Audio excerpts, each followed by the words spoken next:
much for joining us tonight. We are going to be taking a very fluid approach to the election code this evening. Any questions on any section that you do have, submit them through our online chat. You can submit them through our Facebook page. We are going to do our best to have as much of them answered as best as possible. For the individuals who are in the room, we do have individuals who are listening on the radio and who are watching online, so any of your questions or concerns, if you could please grab the microphone and speak into the mic so that they can hear it. I don't necessarily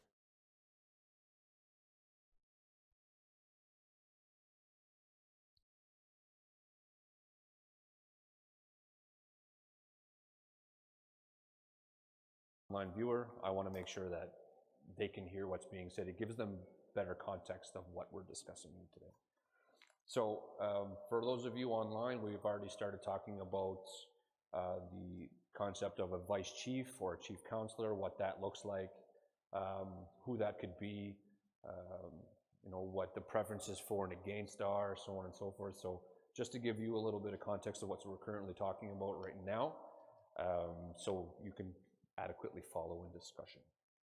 So some of the comments have been the chief counselor position, although it is not official, has been something that has been commonly used for 40 years plus, 40 years or more, and the concept of chief and council appointing amongst themselves a vice chief, or in this case a chief counselor with a different title, is topic of discussion at this point.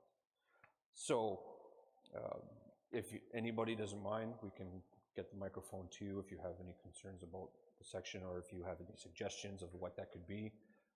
Pam, we've already mentioned that it should simply just be chief counsel, whoever that person is, and so on and so forth. It's for our online viewers so they can hear it. It's all right. I go through that every 20 minutes. Are you? Ron? Hello?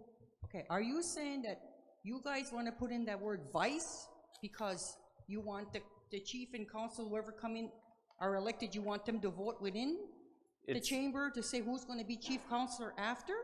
The term is vice, that why you're putting the word vice in there? The term vice is a term.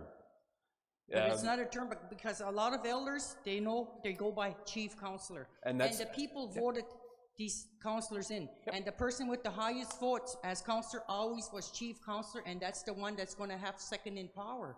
Okay. So if you're going to start something else and say we're going to have a vice and we're going to vote within ourselves with the council and chief that has been elected, we're going to pick our own chief counselor, you can't do that. That's not right. Okay. Because the people are going to take a fit. They voted these people in there. Okay. So the one who has the highest is chief counselor.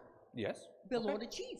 Okay, as of right now. Yeah, that's what I'm seeing. Like the word vice, it's going to make people crazy. And that's fair. That's fair, because when it comes to the terminology, and it was stated at the first couple of meetings, Pam, is that we are 155% open that if at the end of this consultation, every word and period and comma and capital letter is changed in this document based on what the community wants, that's what's going to happen. So if an overwhelming amount of support comes from, we want to have it as chief counselor, we want to keep it the status quo, we want to give the chief counselor an official title, which is similar to the concept of vice chief, then so be it. You know, the term vice chief it's there for this particular reason. It's to spark discussion, to get your opinions, to get your viewpoints on this. So again, I understand that this is the way that it's been done, and this is the way that it should remain. That's fair. That could be reflected in the next draft, and then we can progress further. So it really does depend on, you know, the feedback that we get and the concerns that we get, so on and so forth. Yes. So I personally agree with the idea of vice chief. Maybe not so much the title of it, but the only reason why is because, you know, we keep talking about how we want strong leadership and strong governance, and just because somebody gets the most amount of votes doesn't necessarily mean that they are a good leader. It just meant that they were liked by the most amount of people. So I think that, you know, having the collective body decide amongst themselves who they want to represent them, you know, when the chief isn't available, I think it's good. And that's two different opinions on the same topic. So again, it's the discussion that we need to have, and it's the opinions that need to be put forward, you know, so on and so forth. But again, we can change the document from one draft to the next. That's the point of the discussion, and that's the point of the consult. Is there anything else? I see a lot of ladies reading. If there's anything that you guys want to continuously bring up. And I would encourage, before you start, sir, I would encourage everybody that's listening on the radio or online, if you have any questions, please submit them. We will have somebody ask them over the microphone as well, and we will address your questions as best we can. Sir. So you said we don't want to necessarily change this every meeting to meeting document, draft to draft, correct? So what weight do these conversations, these meetings have then? You know, how do we know what we're saying here, and how does that weigh into this? How, you know, we have two different opinions, you know? How does that work its way into the document? Okay, as of right now, what we do is after our meetings, we will debrief. We debrief with legal and everybody who's part of the committee at this point. I really don't need this right now. And then we discuss, you know, the validity of the statement. We discuss whether or not it's really feasible. And to give you an example of how this process works, the last consult that we had that was here, somebody had recommended, or gave a suggestion, sorry, not a recommendation, but they said maybe allowing, you know, 16-year-olds to run. Okay, now, logistically, that seems very, very improbable. One, is this youth going to be able to leave school for the day? Sorry, I have a council meeting. I gotta, you know what I mean? So there's different things that went into it. It was a good, valid suggestion. You know, it could be, you know, altered to, you know, incorporate maybe an unelected position, or, you know, could eventually lead to a youth council. Who knows? But that was something that was a suggestion, and we were just like, it can't work. So what we do is we sit around, we discuss what would be good, and then hypothetically we say, no, we're not going to listen, and we're going to keep vice chief in there, and we're going to move forward. So who's on the group? Yourself, legal? There's myself, legal, there's my communications officer, two other staff members, one from human resources and one from fisheries, I believe. But where I was going with that is that if we decide we're not going to take vice chief out, we're not going to bother, and the next draft comes out, and it still has vice chief, it still has all of that, and then my ladies in the front here throw a shoe at me, the first meeting that you were supposed to take that out, this is not what was discussed, then that's another clear indication that, okay, well, we're not following suit with what is being put forward. Detail, but I'll touch on some of them in regards to what we've received so far. So this is similar to what we did with the cannabis control, or with the cannabis law. What we did is we did the same process. We asked, what do you want? What do you not like? What do you like? We went back, changed it, represented. There was some things, I believe it was Section 8, from what I remember. Community members were concerned about unlawful search and seizure. And they wanted a warrant, and they wanted this language, and by the time it was done, by the time we gave the final version, that language was in there. So it's a work in progress, so as we go, it's not, you know, the next draft that we present, which is hopefully going to be April 11th, may not reflect everything that you wanted to exactly to a T, but then it just progresses discussion. So all of the things that we're discussing possibly tonight at the next focus group with another department or what have you, all of those smaller issues are changed and they're comfortable, then we'll focus on other things. Okay, well, no, this still wasn't done. This still wasn't done. This still wasn't done. It's not a perfect process, but based on my experience, it does work because of the results that we got from the last engagement sessions for the law. It was favorable, and people agreed to what was being presented because it was essentially you that builds it. So sure, we can make the recommendations based on what you as the community would say, but if we represent it to you and it's not adequate, you have every opportunity to get up and say, that's not right, we want that changed, why didn't you change it? And then essentially, then I'm the target at that point. If that properly answers your question. Anybody else?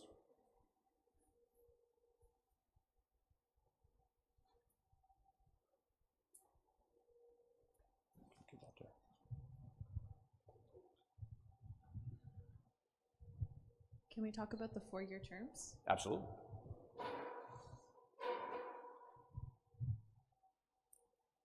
What would you like to know? Talk about the 4-year terms. What specific questions would you may have? What kind of? It's more of a comment. I personally agree with 4-year terms. Okay. I think that I agree with what the ladies were saying earlier, though, about how, you know, sometimes we'll get stuck with, you know, maybe a bad government, but I also think it's a process that weeds itself out. So say in the first time we elect someone and it's a 4-year term and we end up with a government that we're not completely excited about, we know better for the next election that we will participate and we won't do that, in my opinion. Yeah, and that's one side valid opinion. We can make the argument that even when we're doing our 2-year terms here, and then this is not to disrespect any current members of council or future members of council, some individuals, again, because we don't vote the same anymore. Some people are elected and re-elected based on popularity, based on what they've done, based on, unfortunately, based on giving jobs and family names, or, you know, that's a reality. You know what I mean? So we talk about having individuals, sorry about that, we talk about having individuals who are going to work for the community. And I mean, how many times, and this is just trying to lead the discussion to a certain extent, but how many times have we, you know, heard people saying that people run for council because it's a 2-year job. It's a guaranteed 2-year job. I'm going to run for council, and then they get in, and then they take their 1-year honorarium in advance and they don't come to meetings, or they just don't show up to meetings at all but still collect honorarium. You know, how often have we seen that happen? I believe some of them do. The majority of the council that are in now actually have full-time positions. So there's only, there's certain people that don't get the stereotypical $900 a week that a councilor makes. No, because some of them, they already have jobs, so they come in, and the majority of them, from what I understand, actually are in excess of that. Majority, not all, because there are some who are employed as an elected salary, which does reflect on our financial statements. If you go, I believe, to the last 2 pages, it'll show you councillor, how many months, elected salary, paid salary, travel, honorarium, so on and so forth. So, yes?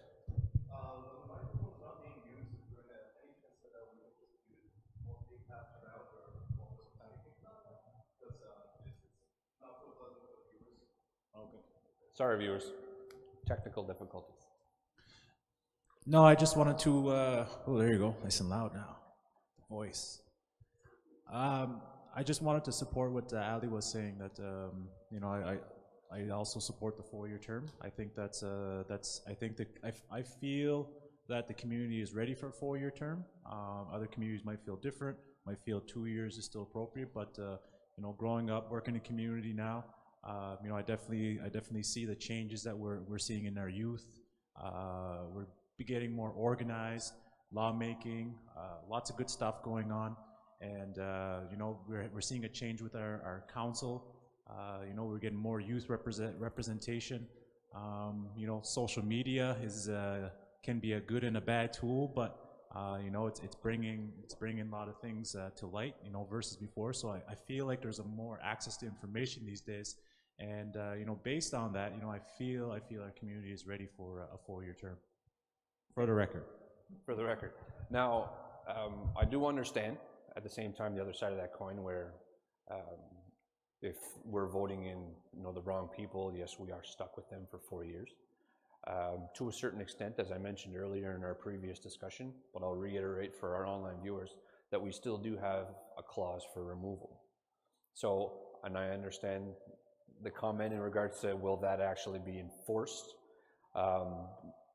That's something that, in my opinion and my hope, I would assume, yes, it would be, it should be. So then that way, you know, we can have an accountable council, we can have accountable leadership, and, you know, so on and so forth. But at this point, I understand the skepticism, and I also understand the support. But I'd like to, if possible, I'd like to have some just general discussion as to why 2 years would be a good thing. We've heard the, you know, pros for 2 years, or for a 4-year term, but again, we have to be very, very neutral. So is there anything that you ladies, or you, sir, that would like to say in regards to, you know, the benefits of a 2-year term?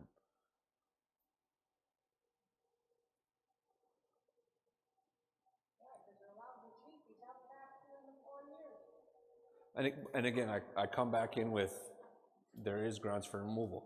And this is one of the things that I had mentioned at our focus group, and I believe you ladies will remember. One of the, again, the other arguments in regards to a 2-year term is that how much out of that 2 years do we actually get of good governance? Because I'm going to, and again, no disrespect to any of the council that are currently in, but look at this new administration of how many new council members or first-time council members we got. I'm sure that it took them almost a year. And again, I'm speculating, this is my assumption, that it probably took them about a year to really get caught up on what things are, how things are done, you know, where decisions need to be made, where, you know, it's not the responsibility of council, or where they need to focus their energy. Then come after that first year, they're hitting the ground running. They know exactly what they're supposed to be doing to a certain extent, and they're pushing initiatives, and they're really working at it. Then unfortunately 6 months goes by, and then the last 6 is election mode. So then potentially, and again, my opinion, that you really could only possibly get 6 months of good governance out of your leadership in a 2-year term. Now, and I understand, again, that the majority of community members are afraid that if we elect somebody in that's just not cutting it, or not doing what they're supposed to be doing, or, you know, encompassing everything that is the negative stereotype of a counselor, then they're there for 2 years, or they're there for 4 years. So then we turn the 2-year guaranteed job into a 4-year guaranteed job. So that I understand. I understand that there's speculation as to, well, we're just going to give them more work for longer, you know, and then there is no risk of, you know, unelecting certain members and so on and so forth. And I think the community, as the young lady to my left has said, that the community sees this, because just from my experience over the past 3 elections, we've had council stay, we've had council removed, we've had new councils come in, so fresh, brand new, first-time councilors come in. Next election, we've had council gone, we've had fresh new council come in, we've had council that have been past leaders come back in. So I think the community is at a place right now, and again, my opinion, solely my opinion, that we see what is essentially effective. We see what we think good governance should be. Like we were discussing earlier, they shouldn't be doing this, we shouldn't be doing this. We know this. As community members, we know that these actions and these practices are not acceptable. You know, so we see this stuff, and again, we're making reference to the gentleman behind you ladies, with social media and with the internet and the access to information, we know this stuff now.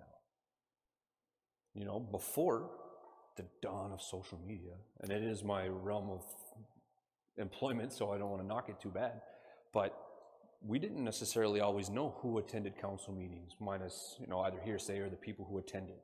You know, so now, as of last term, they put out an attendance report. Here are the council that went to the meetings. Here's how many they attended. Here's how many they missed. So we're able to see this now. And from what I understood, some of the council that were low on that list didn't make it back this time. Because then it comes back to what you were saying. If I elected you to sit at that table for me, you should be at that table.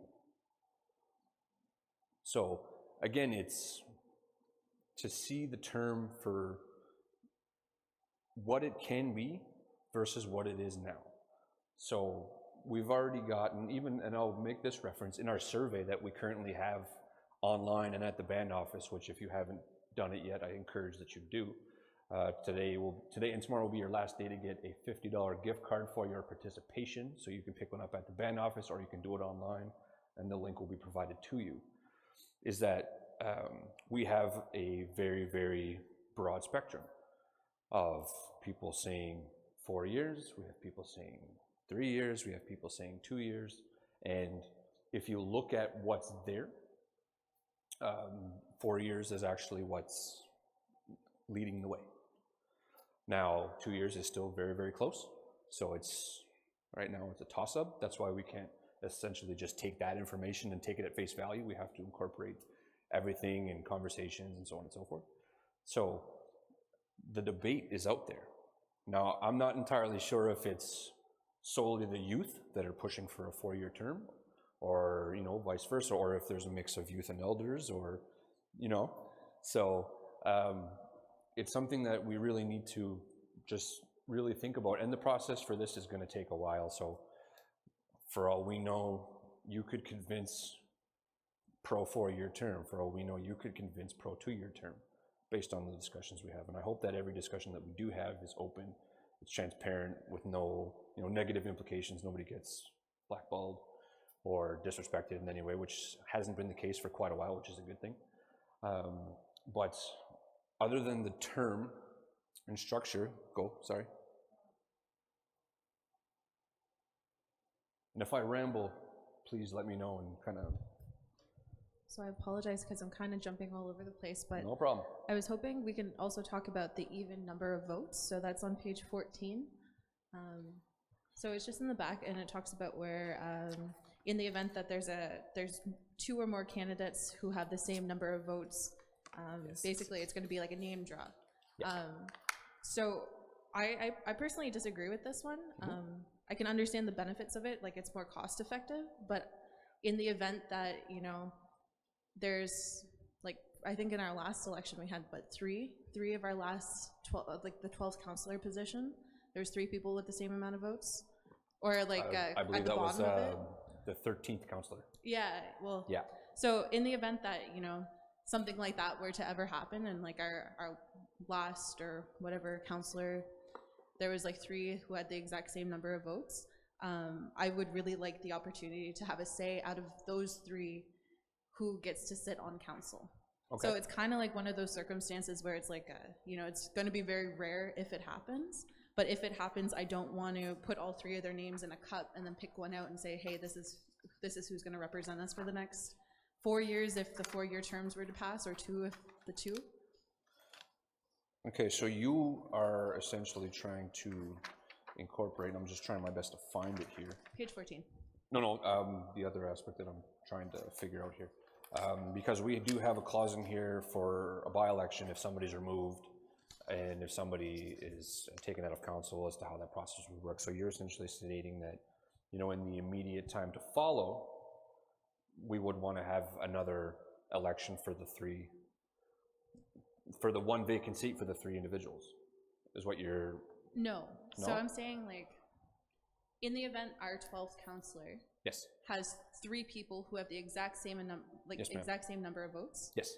So, you know, we would have to determine who's going to get that seat. So I think there was one year, I think it was Little and Kevin. They had yes. the same number of votes, and then they determined who got it based on a draw.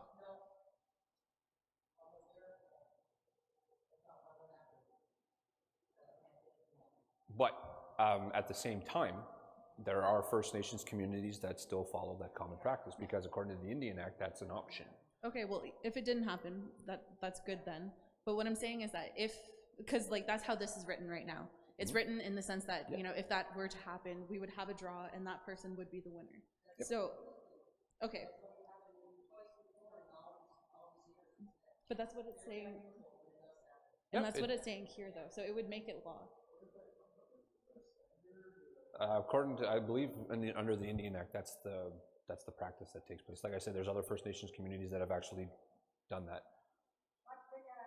If there is councillor or members of council that are at the bottom, whether it's depending on your community. So in our case, it's 12. Yeah. Yeah. Yes, there's definitely due diligence that takes place, but in the case that it is, after all those counts, it is a tie, they draw. But, so, if that's the case, and that's why I asked the question, are you talking a by-election to follow? Are you talking pro off-reserve mail-in ballots, where you have community members who are against off-reserve mail-in. So depending on how that structure takes place, I think, and it's not to persuade anybody online or anybody here, but that would work if we didn't have mail-in ballots. And we said, okay, we're going to have another, 3 days of voting, 1 day of voting, 2 days of voting, whatever that may be. And we're going to vote for one of those 3 individuals, and we'll do it in the same fashion that we did before. Then Then why we can't do online voting? Because we did online voting for the cannabis laws. Yes. So why couldn't we do that for the election? That's a possibility, and I'm glad you brought that up, because that was brought up to me this afternoon, if anybody had actually mentioned that. But yes, that is a possibility, that we could have a situation that what we did for the cannabis law, for those of you who don't know or didn't vote online, we required your full 10-digit band number and your name as it appears on the band list, and then your ballot came up, and then you voted and submitted. And we were able to see, just based on your band number, not your name or not what you voted, but we were able to see that if Michael Isaac did in fact vote online and I tried to come in person, I couldn't do both. So, but yes, that is an option that can be put in place where we allow an online vote. The only risk you run with that, and I'll be very, very open and transparent about that, is that you could have people in an occasion guess a band number and put it in, and you know what I mean? Or I know my brother's full name and I know my brother's band number. I don't, but example, and then I vote, I put his information in, and then I vote again. Parents putting in their 18-year-old child's vote, because they're not going to vote, they're not here, they don't care, or mom, dad, I don't care, I'm not going to vote. Well, you're going to vote who I tell you to vote for, which has happened in the past before. When it comes to parents and new youth coming up, well, who do I vote for, what do I do? So there's pros and cons to it. I can see, yes, it'll be faster, it'll be more efficient, but at the same time you run the risk of, possibly calling your election into contestation just because of that reason. So we would need to really dive into the option and see, what could work and what provisions we can put in place to really ensure that that wouldn't happen, but not to completely knock it, which I somewhat did. It's definitely a possibility. So, and if we used it once, it works. We got individuals from the community, band numbers were provided, so we know who voted. Again, we didn't know what they voted, but we know who voted, so it definitely works. So I agree that it could be something that could be done.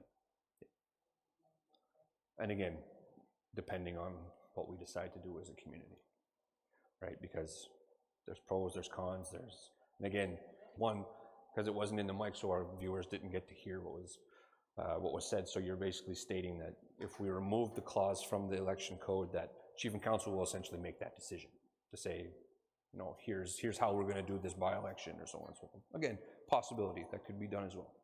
I remember, I believe it was the cannabis law where we talked about it. One draft coming April 11th. If that's something that it's causing confusion for anybody or anything like that, we can just remove those.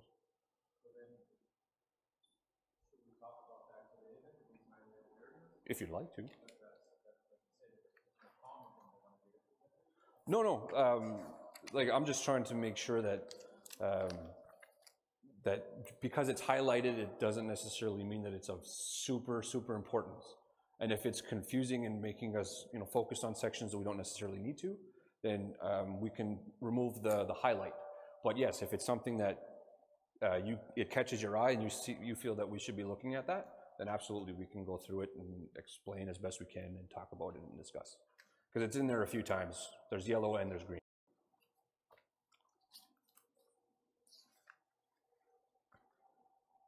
See, because even in the definition, Cyril even mentioned the criminal offense includes any criminal code offense. Fairly standard, just take it out, right?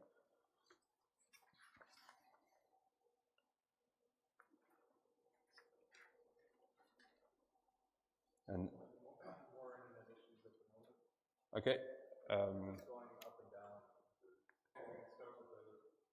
work with whatever's best.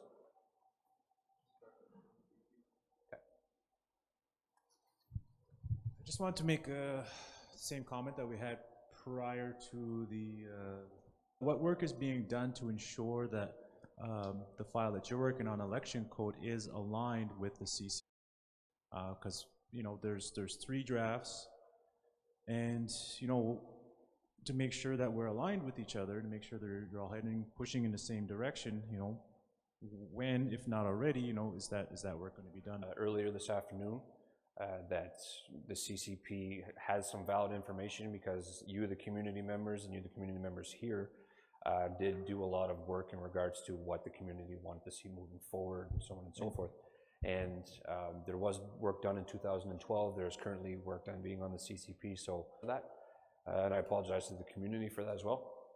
But we will definitely, with every entity or every group that we can. One of the simplest things that really should have sparked this was we had to communicate with another department to ensure isn't being duplicated. Absolutely. You know, make sure we're making best use of our time at these meetings. Absolutely, yeah, and that's something that moving forward, most likely tomorrow morning, first thing, we're going to get some email chains going and get some discussions happening. And hopefully we can really work on that, and then again hit the ground running so we can be as productive as possible. You said there was a working group or a committee already in place? There is a committee that was mandated by Chief and Council, yes. It's the Election Code Committee, yes, specifically? All right. Who sits on the committee again? There's myself, there's my communications officer, Hillary Barnaby. I don't necessarily have the permission to reiterate their names, but I'll take the hit if need be.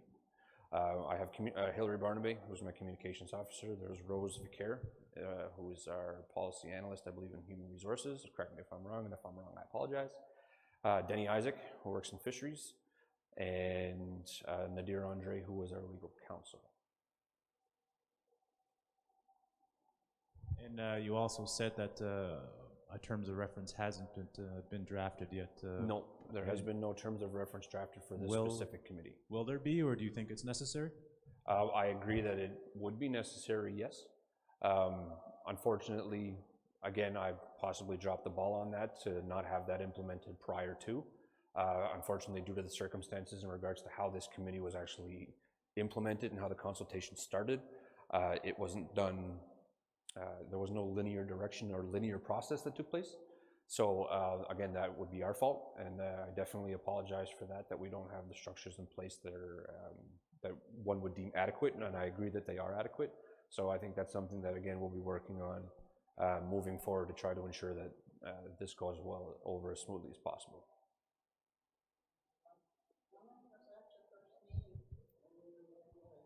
The first meeting actually was here. The other one at the Elders Lodge, well, it has to be.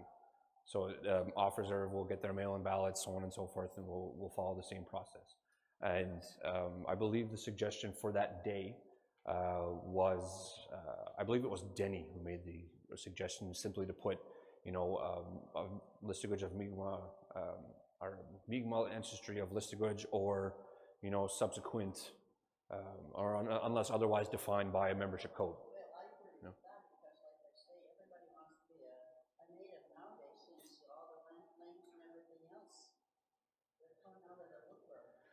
And yes, they are, most definitely. Pam. Okay. I still agree with the 2 years. I'm sorry, I'll sit here, even I'm 90 years old, I'll agree with the 2 years. If the chief is doing a good job, we'll keep voting him in. If not, I will say, repeat the words your grandfather told me. Why put a chief in there for 2 years? If he's radical and everything, we can't figure everything, unless you have a darn good reason. So I still feel 2 years is enough. But we've had chiefs run three consecutive terms.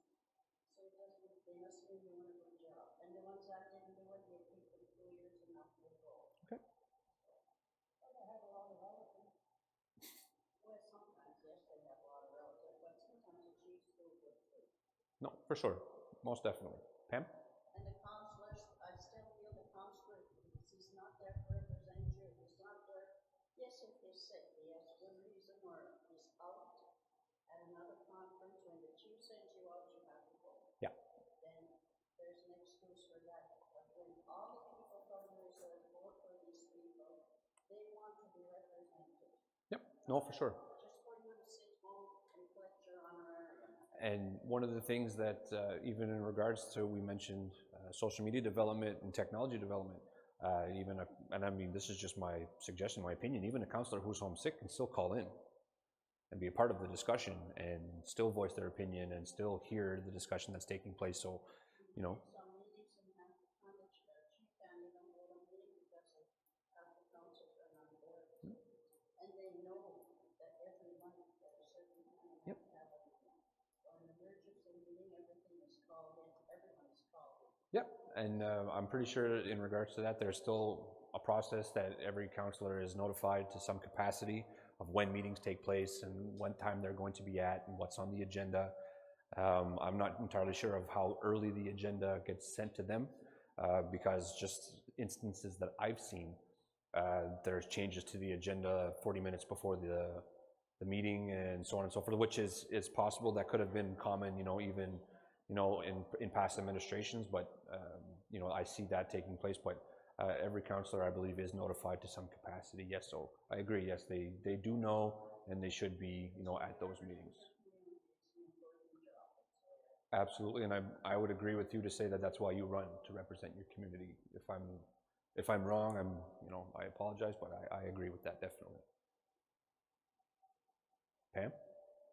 Okay, on page 13, the section 7, counting of the votes.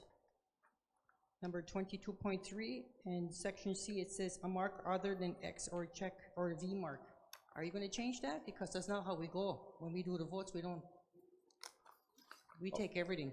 So if, yeah, and I'm just, again, throwing it out there, if I write a smiley face in the box, that's adequate? Once you put this on there, then I can go back to the old way like we used to. If somebody put, like they filled in the box, they filled it right in, we didn't take that. Okay. But now we're taking it. But so you got to fix this because a lot of people don't understand check mark or V, or they'll go next to the box and they'll put a check mark outside the box. 40 years ago, we didn't accept that, but now we're accepting it because we understand. People get confused when you get that paper in front of you. You just, oh my God, where they put? Okay. They panic. So but if it's clear, 12 of our list councilors or one chief, and we know what they're voting, where the box, where the check mark's going to be, whatever you put, we accept it. As long as they don't put their initials or sign the paper. Because here, if you just put an X and a check mark, a V mark, that.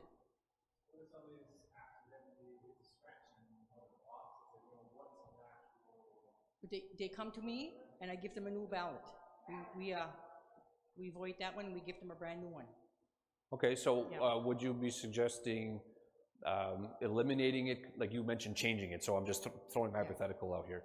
And would you suggest adding, you know, the fully... like you put the square box, you fill it in, because that's what a lot of them do. A lot of the elders have been doing that. Okay. As long as they don't put their initials. And they also, next to the box, sometimes they don't mark in the box, they mark right next to it, but we know it's for that counselor. Okay. We understand it because we've been letting go so many votes in the past because of mistakes like that, and they had to change it. Okay, so we're looking at not necessarily removing the clause, but more clearly defining, you know, either check mark, fill in the box, or an X, or a check mark or an X outside the box. That's definitely something that could be looked at. We definitely would have to look at. That's important because if somebody gets those votes and they're vote equal, it does make a difference. Absolutely, I have no doubt. Counts everyone. Yeah, absolutely. Sometimes we might have to go back and the ones that we rejected, and we don't have to discuss it. Okay, is it going to be good? Or feel like the deputy officer at the table, she says no, it's no. I'm not taking that no. Okay. And what she says goes. Okay. Okay. Okay. So possibly outlining that more clearly, outlining that section. Absolutely.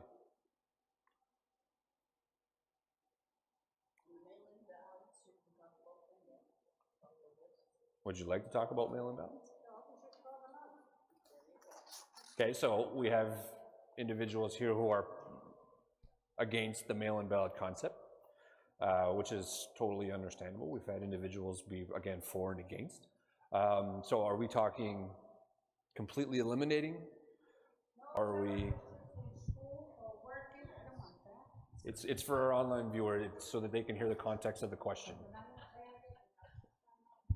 Okay, so what we'll do, ask the question, just give me a second, I'll reiterate the question, and then we'll move forward. How's that?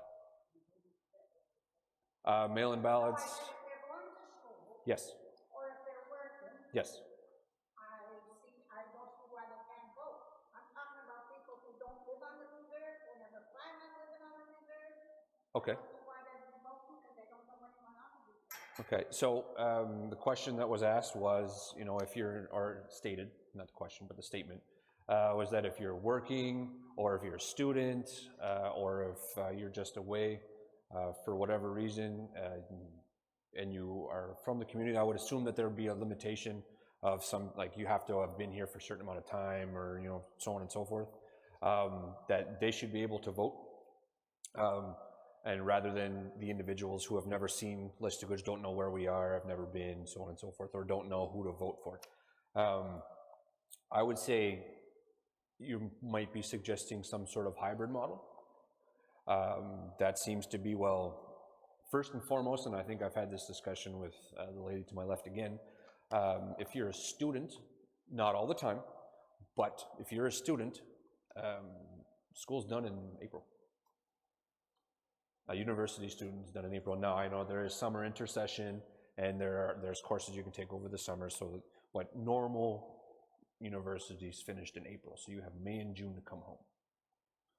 And that was just the discussion that we had the last time. Those are points that I brought forward. Now, we have individuals that were brought up at the last meeting.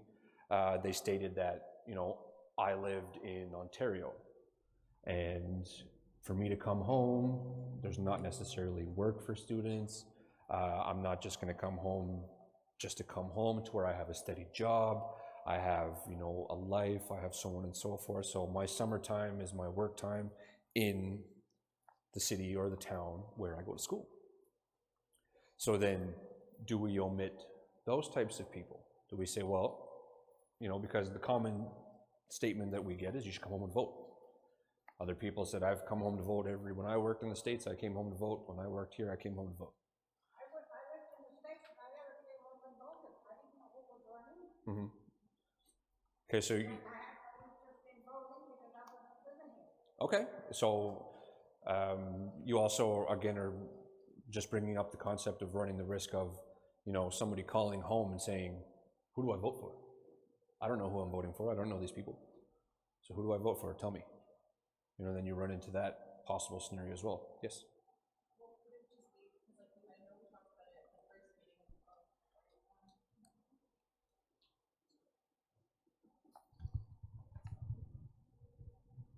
I know we talked about it at the first meeting about the idea of creating a membership code and how that could complement this. And I think maybe one way that we can do it is, like, I know for the program that I'm running, we're collecting data to see like where people are working in the community. If you work in the community, if you work out of the community, you know, like I think something like that could work. So like we have an option where you can self-identify as out of territory. So out of territory means like it could be someone working in Massachusetts, or it could be someone working away who isn't a part of, you know, our immediate, like what's happening within the community. So what I'm saying is that like we can have a membership code where people can kind of like declare when they leave. So it's like if you're a student, you would be, you know, you wouldn't be declared gone because you'd be, it's a temporary leave. But if you're someone who just moved to Switzerland and you're never coming back, you can declare out of territory. That's not to say that you would declare every time you like leave the community or go to the States, because, you know, we have those treaties, we can freely move within our territory. But it could be something like, you know, you just moved to California and you took a big marketing job. You know, you aren't going to be coming home. So why vote? So I think that there's ways that we can share data amongst ourselves, because I know LMDC has a lot of really good data, and I think that if there was more communication about, like, kind of like what Kurt was saying, it was like if we joined forces with everything that we're doing in the community, it would help us out a lot more. Absolutely. Yeah. Super friends. The mechanism to do all that talk should be at the CCP level, from my understanding, right? Because that's where all these sub-projects are falling under, right? Yeah. No, for sure. And again, there's data from those conversations too as to why people would see. And I think based on even just what was presented here within the last 5 to 10 minutes, it's not a black and white question. It definitely isn't something it's a yay or nay. There definitely is there has to be some you know, communication, and there has to be some discussion, and, you know, there has to be something put in place. And I agree, yes, that a membership code would definitely define what that is, because as the ladies in the front mentioned earlier, we had, you know, community members come out of the woodwork come settlement time, you know, so we now, our population on our band list grew about 900. But another thing too, Mike, they feel that they are on the band list. Yes, ma'am. Our band gives so much, they call it the head count, Per capita, yes. Per capita, there, I had call it what used to be the head count. So we're getting money for all those people that are there as long as their name is on the band list. So they feel that they should be able to vote. Now, I know I disagree with them being able to vote through mail. They should be here if they want to vote. See what's going on. Nope, for sure. They don't have to live with what the rest of us have to live with. No, understandable. Yes, absolutely. So, I don't know, the government also has a way of messing us up. It's just like with the cigarette tax and the gasoline tax. How many of them did come? Because there was an agreement made at this fall, only within a 20-mile radius, wasn't it? People that lived outside would didn't have a home here was rented when the cigarette and the gasoline tax came in. But when they heard it, they also got it. How many times did they come to buy gasoline and cigarettes here?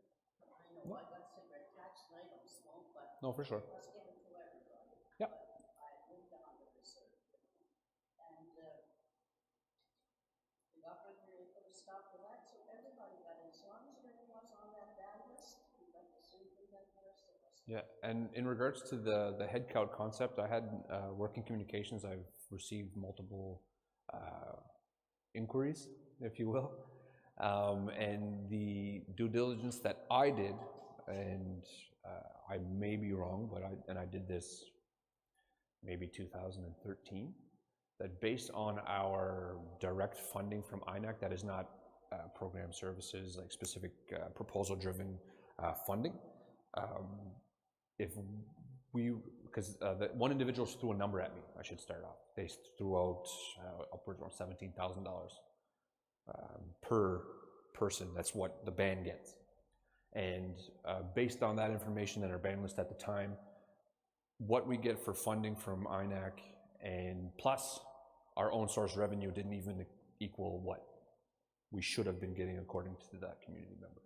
So I'm not entirely sure if the head count is accurate, because from what I understand, and again, I may be wrong, but some of the funding that the band gets hasn't changed in like 20 years. Because I get a big laugh out of when I was in there as a council, the book that I have is only this thick. And the ones that come out, they're about that, they're almost 2 inches. They're large. Well, like I said, during settlement time, we did grow 900 people. Well, and at the same time too, I mean, I'm going off tangent, but I'll finish the statement. In regards to, you know, our demographic, over 50% of our populace is under the age of 30. So those people are having children, procreating, so on and so forth. So our population would be growing a little quicker than, you know, it would be on that front. But again, I do understand that, yeah, the community definitely has grown significantly in the past while. Well, and this is something that was brought forward at the last meeting, I believe the first one, and even at the focus group that we had in regards to a membership code and how that will strengthen, you know, how we govern ourselves and who's a member, and you know, what criteria that might be. And I mean, that's work that's hopefully going to be worked on soon. But you know, as of right now, I mean, we are where we are, and we have to work within the parameters of what we're placed in at this point. Yes.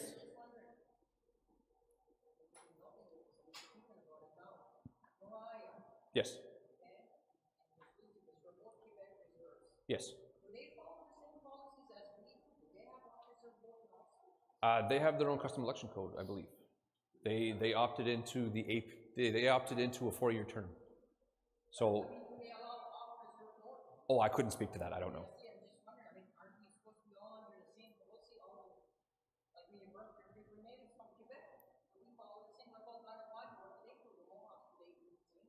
I'm not entirely sure. That's good. Those are definitely good questions and good due diligence to do. I probably would assume Ganawage has something that's quite strong because they've been doing a lot of this type of work for a very long time. I don't necessarily agree with the idea that we should all be the same as Quebec Mi'kmaq. And the only reason why I would say this is because if we all did, we all know that Gaspé is a new, they don't have, you know, reserve land, or they don't have a community per se, so then they wouldn't necessarily fall under, well, you have to be on reserve, because majority of their populace doesn't actually live on reserve because they don't have a land base. So then there could be a problematic aspect on that one, but in regards to Gaspé, I don't know what they do or how they do it. With them, I assume it would also be depending on population. You know, I know our populace is almost 50-50. So I don't know their demographic. For all we know, it could be 75 on, 25 off, so it doesn't impact it as much. So I'm not entirely sure, but we can definitely look into that and see, you know, what they're doing and how they're doing it to see if it could, you know, strengthen the approach that we take. And I mean, looking into Ganawage would definitely help us out in that front as well.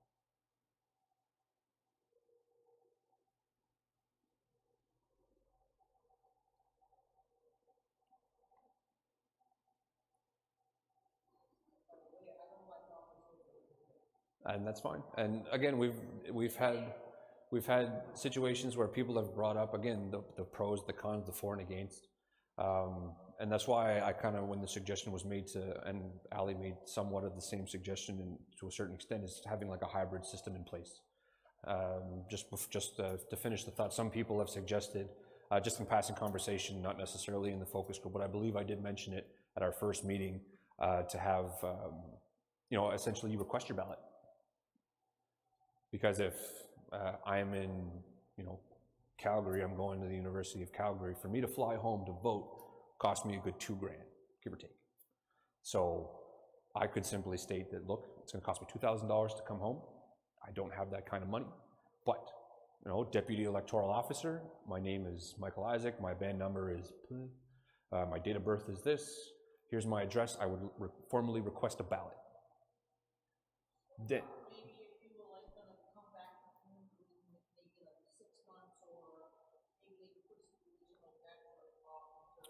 that was something I believe we discussed it at the focus group. Simply to state, you know, maybe making the advanced polling longer. You know.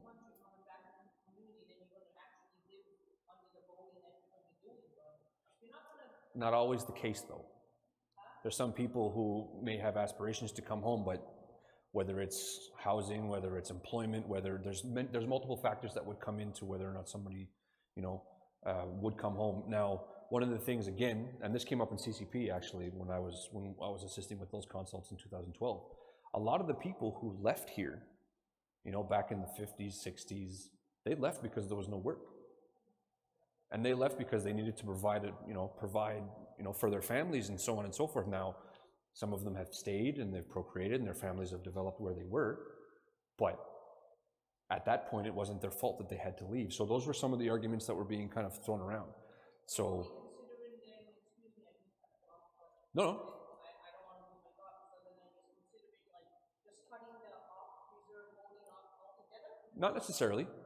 No, we have, like I said, we have some people that are for it, completely cut it off.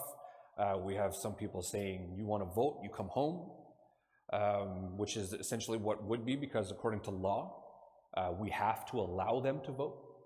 Any officer, remember, has the right to vote. I believe that's case law with the federal government. Yeah, we're obligated to allow them to vote, but we can simply say you have to come here. Because they're entitled to their vote. Pardon? That would be something that you'd have to take to the courts. So I don't think that would be necessarily a vote that would take place. Yes, dear.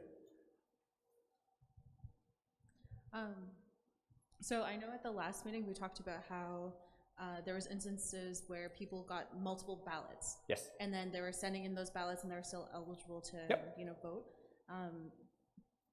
Is there a way where, because like I received, what was it? I think it was when we voted for SA. I received my ballots when I was in Halifax for university. Yes. And I was able to vote. It was just a check mark on a piece of paper on the ballot, and then I sent it home. there was no process of getting it notarized. There was no confirmation of my identity. So is there any way that we can like either bring it, like as we're going to the post office, get it notarized, proof that, you know, we were the ones who voted, and then send it home? Because it kind of just seems like there's a lack of like check and balances. Well, one of the things too that But there's nothing to confirm it, is what I'm no, saying. to actually address that question, in regards to an election, yes, you have to have a witness there, provided they have to sign, so on and so forth. In regards to the settlement, that was that wasn't a referendum, that was a ratification which had different rules to it, and those were all provided to the community as a whole. So there were certain provisions that fell into, and requirements that went into that process, that in an election you couldn't do that. Obviously, I couldn't just vote and send it in. For an election, I have to provide additional proof and, you know, signatures and so on and so forth. But that process was slightly different. Yeah, there are certain criteria that needs to be met. Yeah.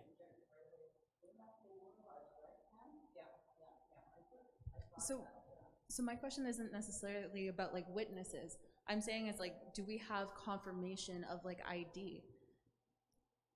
Does that make sense? So it's like, so like when we were doing the settlement, we required you to have a notary verify that. No, and I'm trying to understand where you're coming from. We had a notary have to clarify that yes, the identification that you're providing, the one that you photocopied, is in fact you. I see you. I notarize it. I verify it and submit. From what I understand, and Pam, correct me if I'm wrong, that the only process that they have in regards to an election is the witness signature. And that's what I'm saying. So what I'm saying is that the witness signature isn't enough. Okay. And what we should have is more of a notarized system where we could, you know, our people, as they're voting in our election, they would have to get it notarized prior to it being sent in. So an additional step is what yeah, that's a possibility too.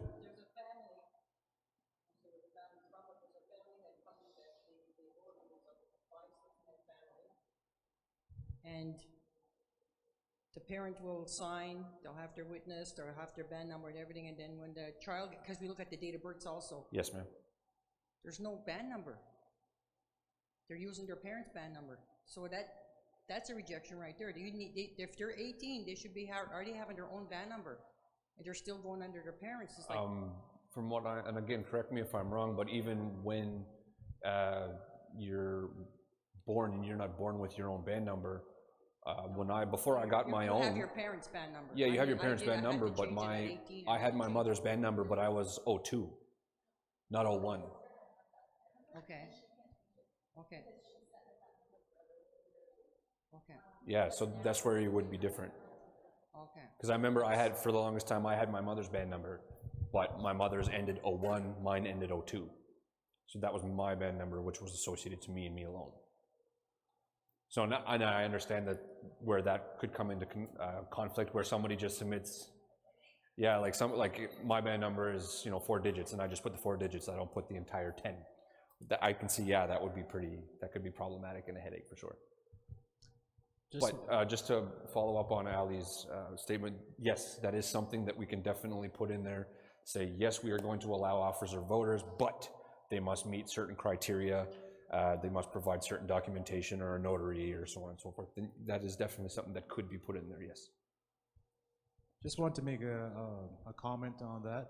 I do support having the proper checks and balances in our systems. At the same time, want to make sure that they don't become barriers as well. A lot of hoops that people have to jump through, because it could end up deterring voters at the same time. Absolutely. Or discouraging them, I guess you could say. Yep. So like, where's the balance in that? No, the for checks sure. and balances with still trying to capture a healthy voting population. Yep. So I think that when taking that option into consideration, we definitely have to look at all factors. And just to reference that, I remember whilst working on the settlement, again, we were required to have 2 items of documentation, picture ID, notarized. We would get complaints, not complaints, concerns. I want to call them concerns. I don't have, notary's expensive. So if in this situation where this family of 6 needs to go and vote and they all need a notary stamp from a notary, well, that vote essentially, and if they're low income or what have you, that vote may cost them $300 or $400.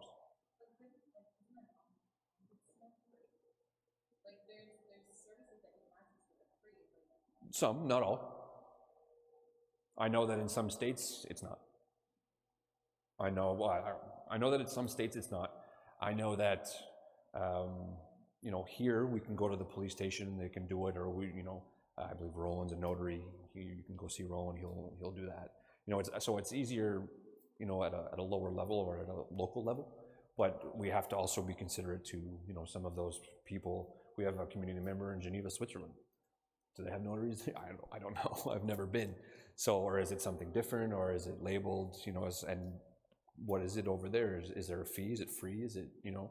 So those are, again, things we have to make sure, again, like Kurt said, that we make sure the checks and balances are there, but it's not, you know, putting too many hoops for somebody to jump through and giving them too many barriers. So that way we do get, you know, an efficient amount of population of our electors, you know, taking part in the elections and voting. So yeah. But this, again, it's why this discussion is not black. The decision is not black and white. There's so many variables as to, you know, what could happen. You know, sure, the simplest way would just be to say they come home. You want to vote, you come home. That'd be easy. You know, and that's possibly what could take place. Or we can, again, like Ali suggested, create some type of hybrid model. Whether you can get your documentation notarized and say, okay, here's what it is, whether you request a ballot and maintain the same process, you know, so on and so forth.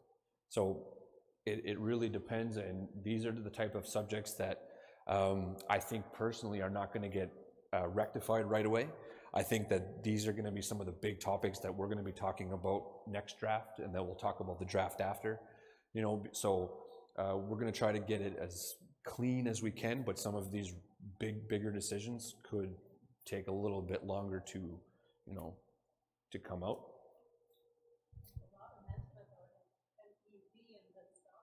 Yes.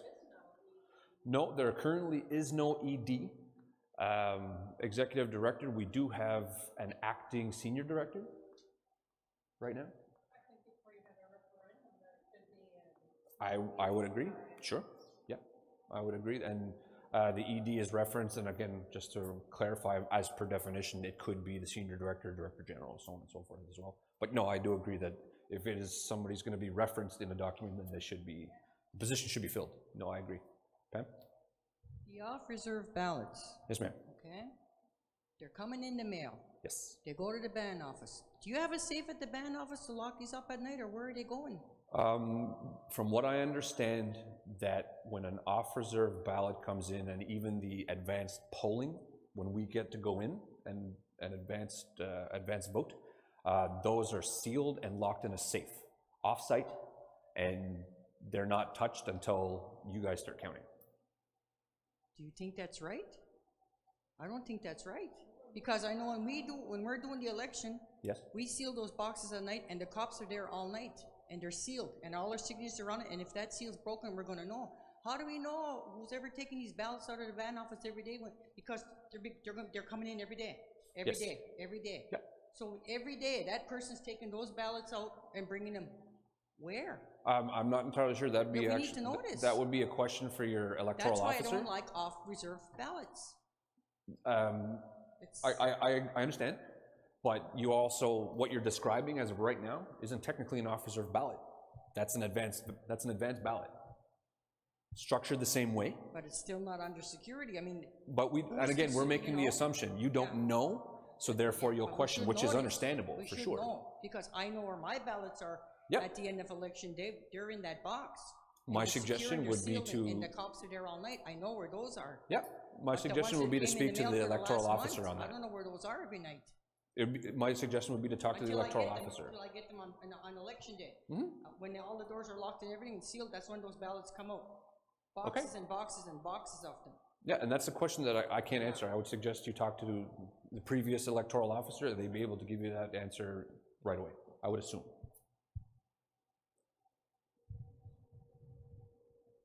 I just had a question about membership codes.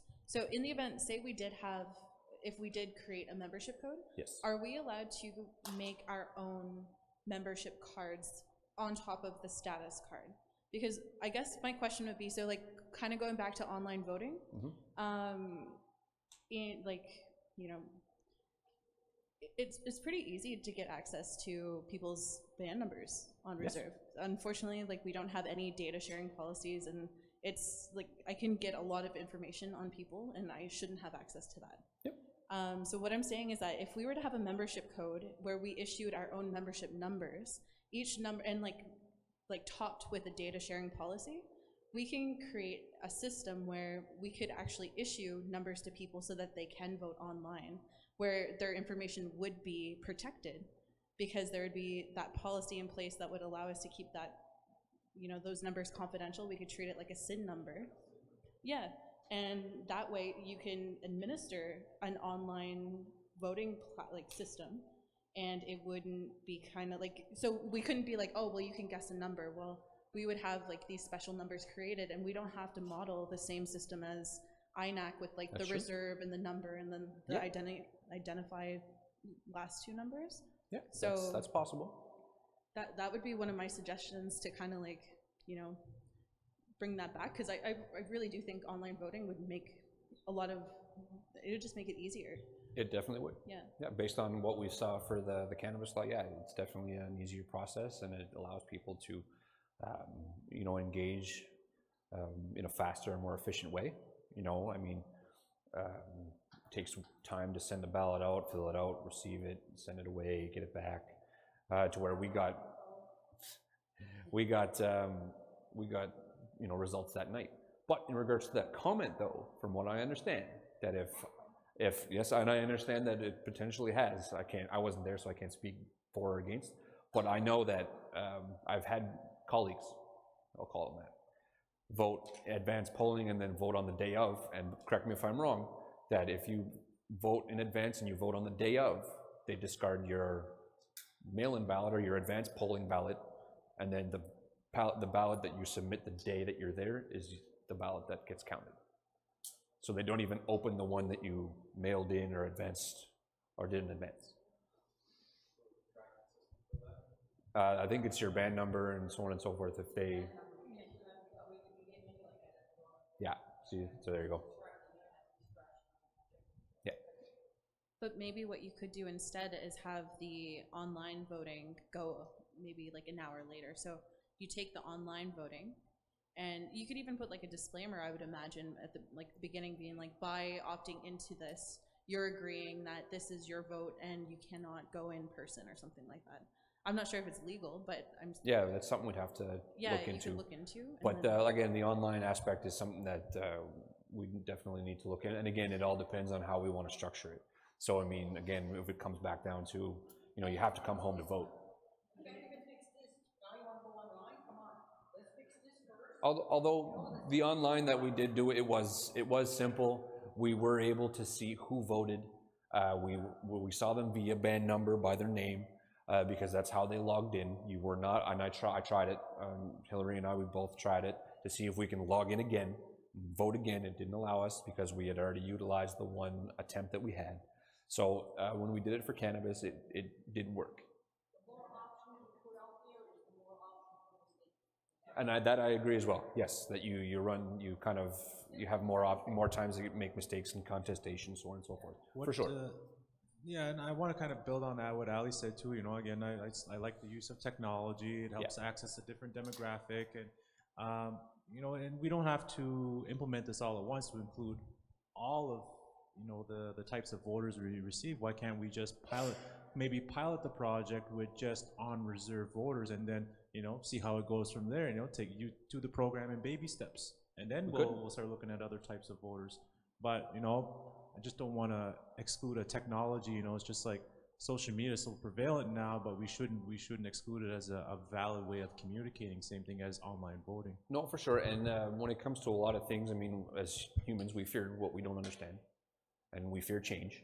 I mean, that's something that you know, we are as people. That's what the way things are. But again, I do agree that, you know, we can look into this and see how it works. Like I had mentioned, again, the cannabis law that we did, it worked. It worked. We got, 20-some, almost 30% of our electors vote, and it included off reserve, it included on reserve. Essentially for that process, what we did is we submitted information to them that was kept confidential as per the confidentiality agreement, and they were able to, decipher everything and ensure that everything went according to plan. What you said there, so to vote, in the cannabis law bylaw, they need to give their band number, right? That was the full 10 digits. The check to make sure we know what we're talking about, and their name as it's stated on the ban list. As on the ban list. Okay. Yes. So Ali mentioned having such easy access to information, including band numbers. Yep. What checks and balances was in place to make sure when that person voted, what's stopping me from acquiring 50 band numbers and participating in an election? How would that person know that I used their band number? Where's that? There's that verification. In the case that did happen, you wouldn't be able to vote. So if, let's say you did that to me, you used my band number, and you had my full name, because again, it's full name as it appears in the band list. So it would have to be my first, middle, second middle, and last name, plus my entire 10-digit band number. Now we have so many people who this is just an example because of the generation and whatnot. We have so many Joseph whatevers, and we have so many Mary whatever. You know what I mean? So here's another problem.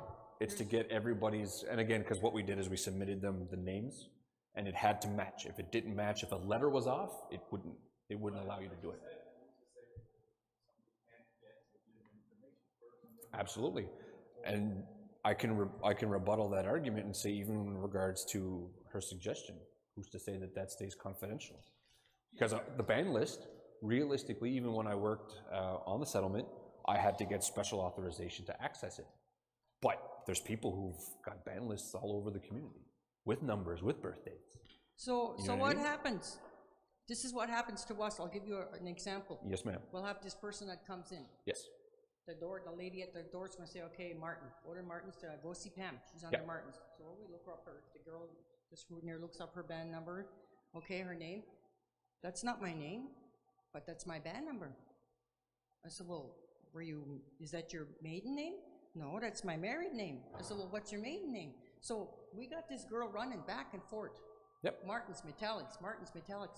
So who's to say that's not going to happen when you do it online? And we can't check that. But at least here, we have the paperwork in front of us, and we figure it out. So I don't like computers. In that situation, right? Kurt knows that.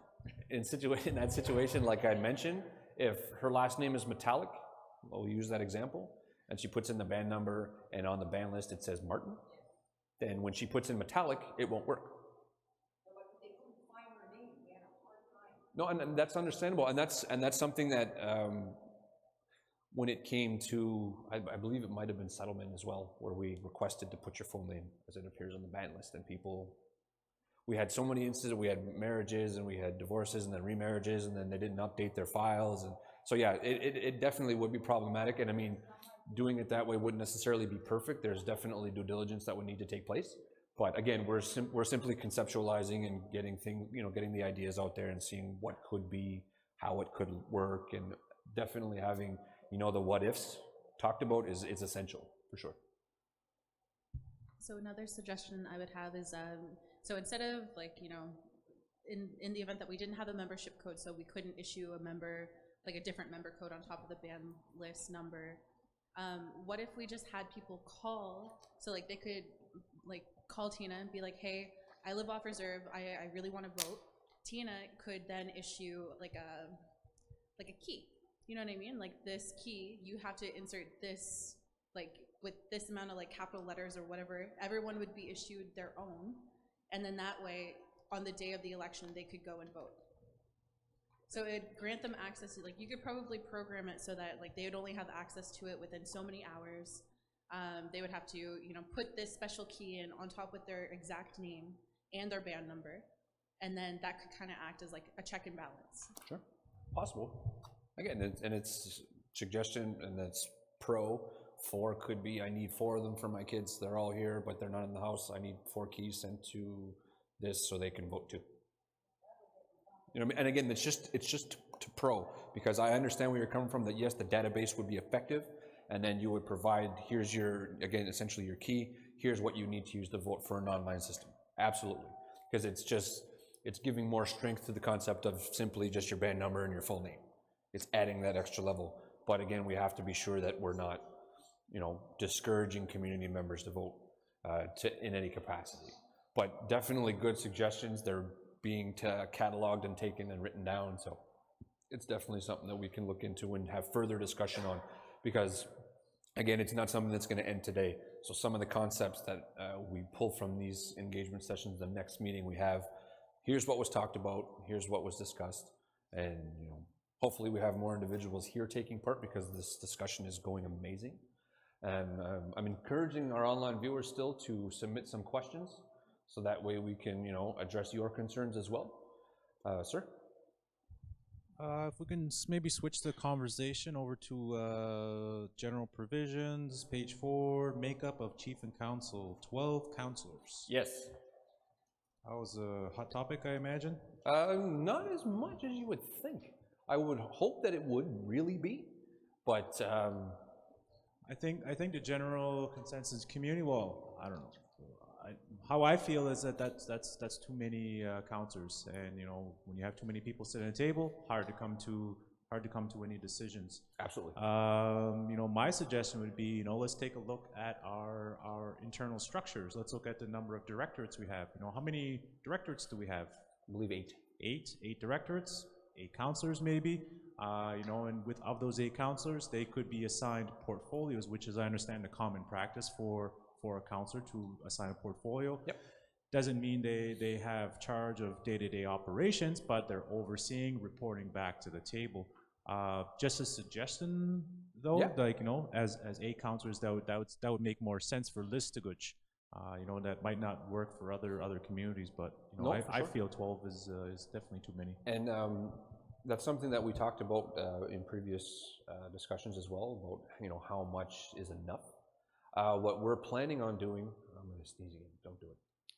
What we're planning on doing is we're actually looking at concepts like you had mentioned. How many directorates do we have? Okay, so how many council should be reflected as per the directorates?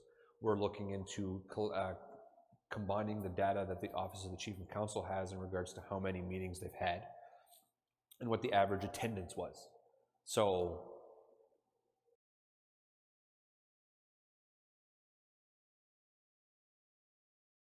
false line. So with the average attendance, hypothetically, let's say it's 9. So on average, over the past 2 years, here's the amount of council that we had. So then we can then bring that forward and say, okay, well, here's a number that we suggest based on this data, this data, this data.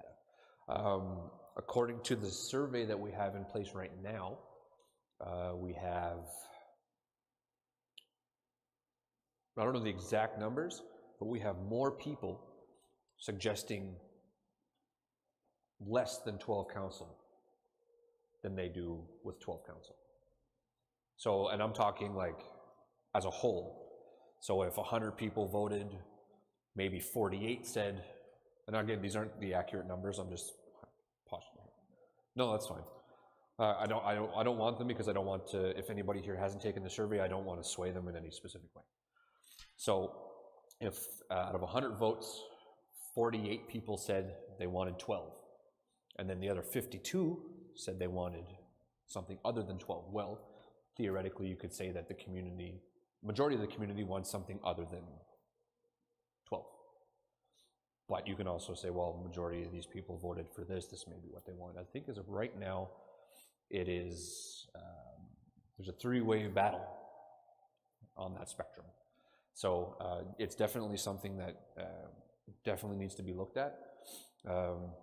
I think the support of the data from the Office of the Chief of Council will definitely make that decision a lot easier, because I mean, over the past 2 years, there's been, as you had mentioned previously, where they can't even have a meeting because they can't get quorum.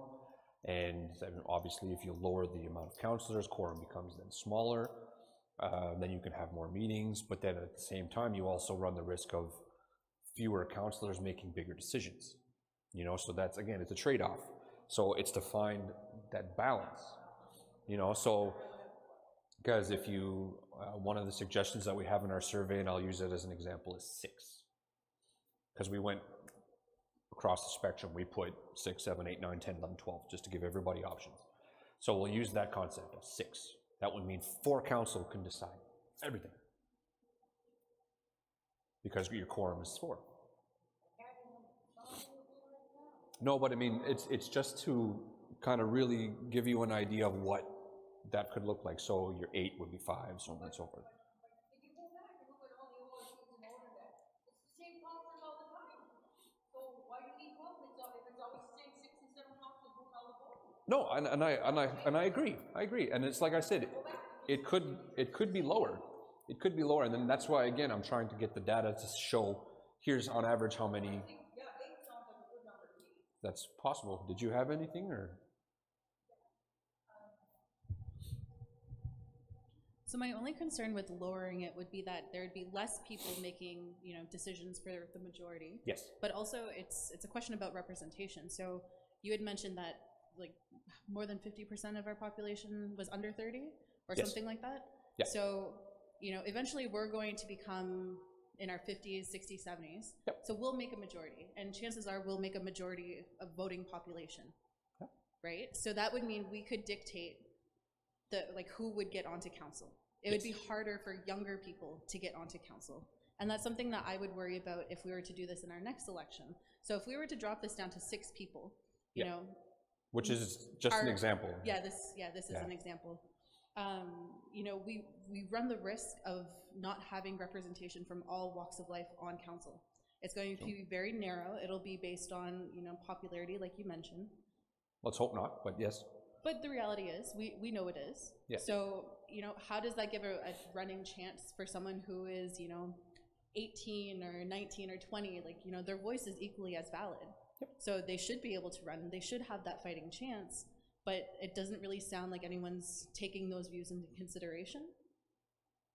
Well, I would say, and then again, this is just my rebuttal, and feel free to weigh in at any time if anybody feels they need to.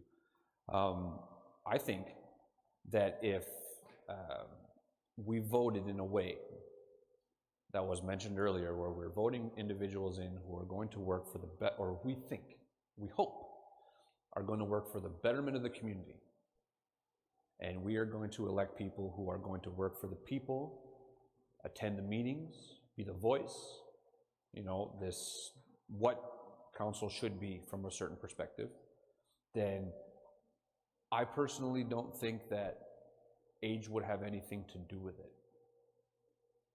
Because from our previous election, as you would know, you got a significant amount of votes.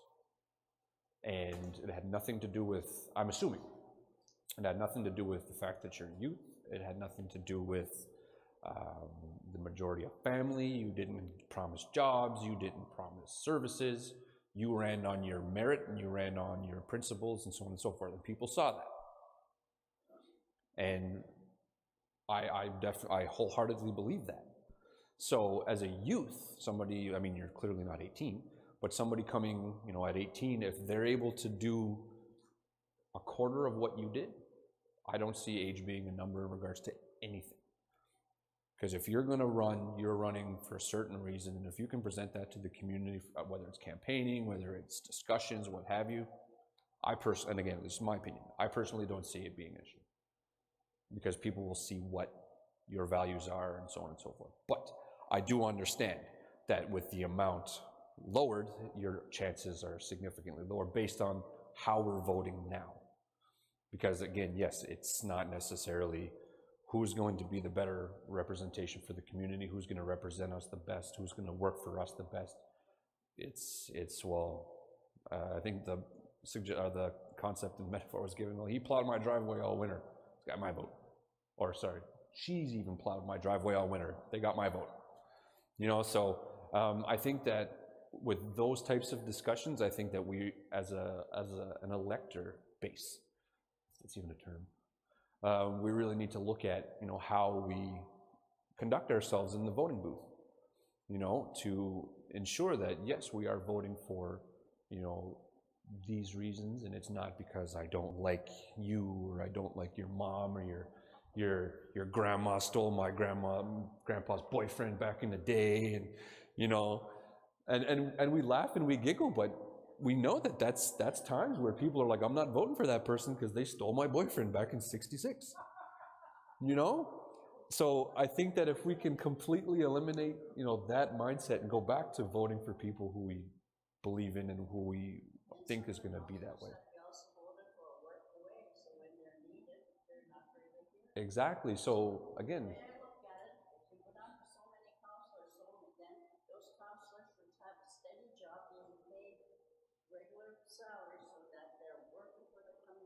yep.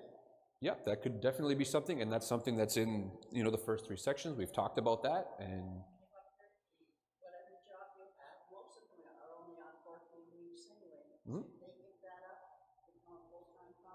yep, that's a possibility.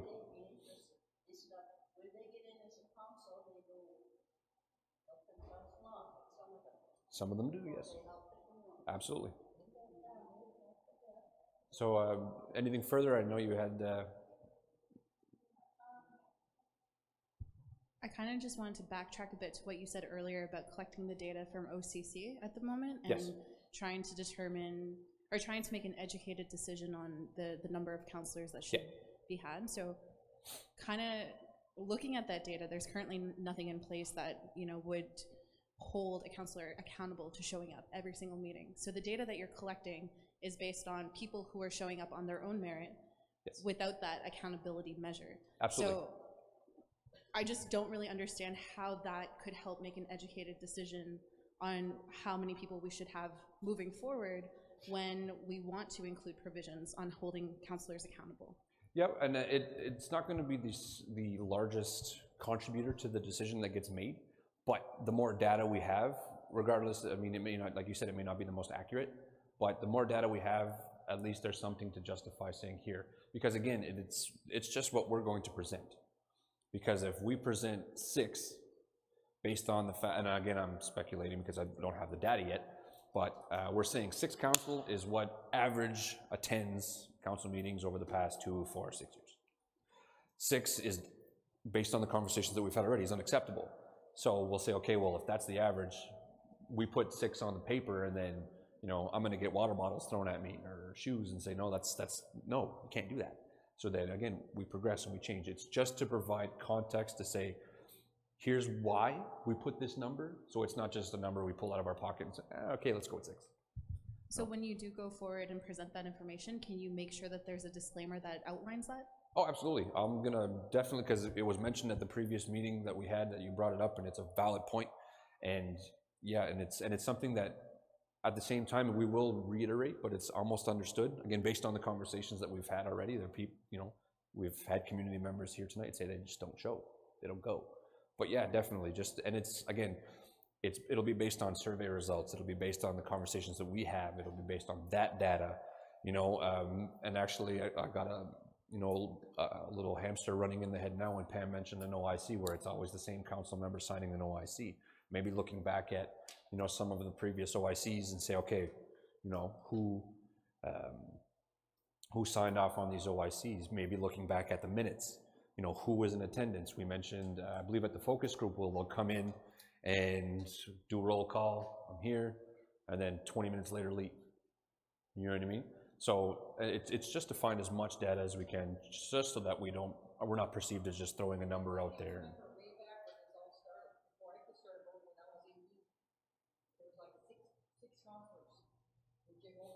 Okay. I mean, there wasn't that many. Yep. But I'm telling you, in the 40-some years I've been voting, myself, when I vote and I see the 12 councillors that are in power, it's always 5, 6 councillors that are at the meetings, and those other councillors are never there. And this has been going on for years. Yep. I remember who's been in there. Yep. And I even asked one of the councillors just previously, well, I said, how come you don't go to the meetings? This person tells me, well, I don't bother with that, me. I said, but that's why we voted you to be I think I know there. who you're talking about, too. Right. Yeah, but that's the thing, and again, I don't think that, I think and again, my opinion, and I'm throwing it out there, clearly 12 doesn't work. It's too much. The reason why we have 12 is because INAC says that per every 100 persons in the community, or every 100 band members, we need one counselor up to a maximum of 12. That's why we have 12. Do we need 12? Maybe not. But from what we've gotten so far from the survey results, from conversations, we've had people say 12 is too much. Now, an individual can come and be pro 12 again, say, no, 12 is good, it's fair representation, it kind of can bring into what Ali had mentioned, you're getting a larger demographic, you know, and again, I don't want to express or push my opinions on anybody that's here or anybody that's tuning in, so I want to try my best to, you know, incorporate every aspect, and if I don't, online, please, you know, keep me in check if I kind of seem biased in any way. It's not my intention, but it's to, again, really look at every idea that we can have. But I do agree, Pam, that 12 doesn't seem to be working. Yes. If a council person, chief, doesn't want to abide by this, what are the, what holds them to why, you know? Well, and herein lies the concern of the lovely lady in front. Previously, according to INAC as of right now, and I believe it was Tony that mentioned it at our focus group, that after 3 consecutive missed meetings, you are to be removed from council. According to INAC, they can do that. They can sign an OIC, have you removed, that's it. Based on the last attendance records that we got, I believe it was before election last year, that clearly is not being enforced, right? So the real struggle is to ensure that this gets applied, that this is something that is followed, it is to a T. You know, why implement this and pass it if we're not going to follow, you know, follow suit and follow the regulations that are required. So then are we going to have somebody designated to implement this, to make sure it's being followed? That's a good question. I don't think the provisions are necessarily in that in regards to enforcement. How I read it, it's almost as if between the code of conduct that's already in place, between the work that Canvas Metallic is working on right now, that those would be your guiding principles as to what and how you're supposed to conduct yourself. And if you are in breach of any of those 2 or 3 documents, then, you know, and again, it's something that I believe in, personally, that if it is you, the people that are building this document, and it's not being followed, then it should come to the people to say, look, or the people should be able to come up and say, look, we made this code, we had our input, you asked us for our input, you're not following it, you know, something's wrong. And then you could run into, you know, re-election or, you know, the removal process based on, you know, the criteria that's laid in there. But again, to maybe have somebody designated to enforce this, possible.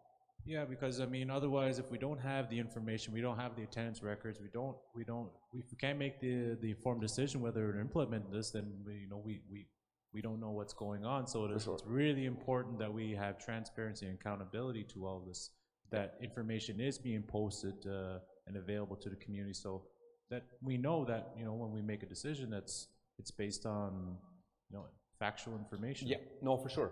And I mean, even on the other side of the code, we could, you know, take steps to ensure that that takes place. You know, the minutes where the attendance is put in there. And I'm just throwing hypotheticals because we're communications, but, you know, I've seen although we are not a municipality, I've seen other municipalities put their council meetings live for people to see. How much more accountable can you be in that context? You see who's there, you see who's not, you see who gets up and leaves, you know, so on and so forth, so that there's availability for that. You know, I mean, obviously some things, yeah, and I can't speak to those, but I mean, you know, if you go and you're tuning into these meetings, you know, obviously things get set in camera and it would need to be, you know, removed or taken down or paused or splash screen as we normally do. But that's a suggestion that could be made. You know, keeping everybody accountable, ensuring that, you know, what gets said is transparent and accountable and so on and so forth. But again, those are just possibly, and then those are just some of the ideas that, you know, could be brought up. But yes, we would definitely need somebody to enforce it. Communication is key. to ensure that, you know, you, the people, and you, the electors, know this is what's going on. I mean, that could possibly look like, you know, monthly attendance statements. Maybe You know, there should be like a document release or an annual report or something that shows, I guess it's kind of along the lines of key performance indicators like attendance. Yeah, no, for sure. And I believe that stuff was talked about, but I'm not entirely sure why that's not in there, but it could be. You know, put the attendance in the annual report, here's what took place. I think that with the work that Candace is doing, is that she will be laying out the roles, responsibilities, as mentioned earlier, and then there's reporting systems that need to take place. So you'd have to report what you're doing, updates, and so on and so forth. One of the small things that we tried with comms was just to do interviews with council and tell them, you know, what are you working on? What's, you know, what are you planning on, what are you planning on doing moving forward? We're looking to do follow-ups with some of the council that actually took part in this one. You know, where are you now? What have you been doing since then? You know, so on and so forth. But I think that, again, going back to what work Candace was doing, I think that she'll be able to say in her, you know, reports and in her layout that, you know, you as a councillor need to provide, you know, quarterly updates to, you know, to council, what you're doing, how you're doing it, you know, barriers you've met, you know, stuff like that, and then in turn those documents would be approved and then sent and published to the community, I would say. So then that way you can come and say, you know, Councillor Michael Isaac, I'm working, I'll take my grandfather's approach, he's working fisheries, and here's what I'm working on, and here's what I've done in the past 6 months. Read it, it's online, community members, if you have any questions, come see me, so on and so forth. That's something I think could come out of what Candace is working on. So I think that some of those steps are already being taken, but again, it goes back to, even still, how does that get enforced? And if communication is there, I think the populace will be able to get up and say, hey, like, pull your socks up and start doing something, or else there'll be consequences, I would assume. So another thing, I think I mentioned it at the first meeting, but I would also like to see this, like, the opportunity for community seats. So I know we talked about it last time, and like one of the things was that that it could be a non-elected position, just like by appointment, and I think that would be pretty good. Like, just to have, you know, more opinions up there. They might not be able to be voting members, but perhaps someone who could just, you know, add a different spin to whatever the conversation is important. No, for sure. In the time where that, from now until that gets implemented, what I would suggest to yourself and what I would suggest to anybody taking part, I mean, and it's kind of a broken record thing to say, but council meetings are public. You may not be a voting member in this case, but you can go up to a council meeting and sit through it and voice your opinion and, you know, disagree or give your input or what have you. So that's something that can be done even now.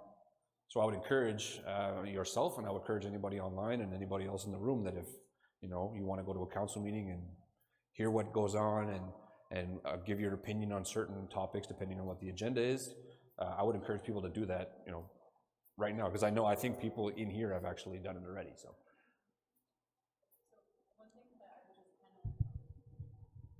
I need to mic up everybody. Just give everybody a microphone and just go. So the reason why I suggest a community seat, though, is just actually having these positions at the table amongst the leadership, because as great as it is to be a part of the conversation in the room, there's a difference between being a part of it and actually being up there. No, so for sure. And my suggestion was just from now until then. Yeah. That it could be done, for sure. But I would definitely like to see community seats at the actual council table. That could be something that would be definitely progressive, for sure. Yes, sir. A question? Oh, sorry. Oh, go ahead. Would you think the power of the directors should be given back to the chief and council, because the director has the right to fire you now? Before it was the chief and council. Anything that happened, the chief and council was the boss, and you had this person down here. I'm talking about when we were working at the school. First we had the principal we answered to, and then we had Alec John, and then we had to have the council. But our main boss was the chief and council. Today the executive directors are taking over. You were just saying how many, you were trying to think how many we had in a while. I think it was about 8. Today they have the power to fire a person. Yes. I don't think that's right. I think we should they are employed by the band. Yes. And it should be the band that should make up their mind as to if I'm qualified to work in that area, or if she's not qualified, then the band can let her go if she's not good on her job. Okay. But the way it is now, it's a director that can tell a person that teacher fired. Okay, are you asking my opinion, or are you just making the general statement? That the power should go back to the chief and council. Okay. Not to the directors. The directors, I know, has to answer so much to the chief and council. Okay. But any hiring, firing was always done, because it seems some of the positions that are coming up now, it's always friends and relatives that are filling these positions. And I don't mean to be confrontational, and I don't mean to be disrespectful, but what was different now than 10 years ago, 15 years ago? But even then they did. No, for sure. And again, I'm just trying to, you know, for back and forth to where 10, 15 years ago, we had the comment in the middle here of their chief and council were hiring their family, their cousins, their brothers, their sisters, and then people get left out. Or blackballed is the common term that we usually hear when they're doing that.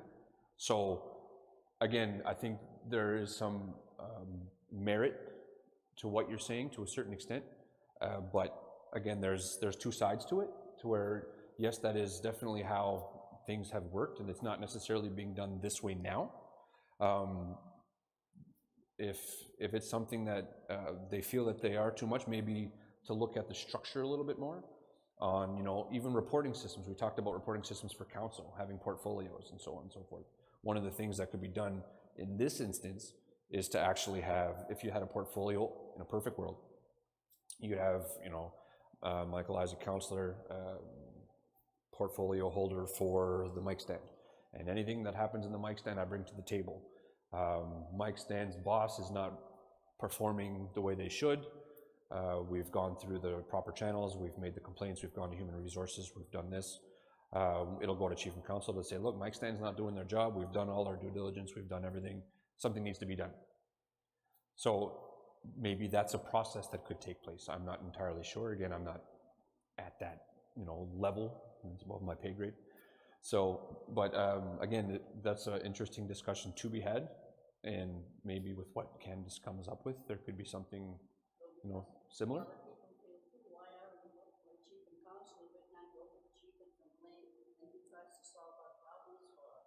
I don't think, and again, we're kind of going off topic, but I definitely don't want to not answer the question. And my interpretation is that chief and council could possibly assist you in getting your issue rectified, but they may not necessarily, they may not always do it, especially now to where they've allocated authority to the directors and so on and so forth, as you stated.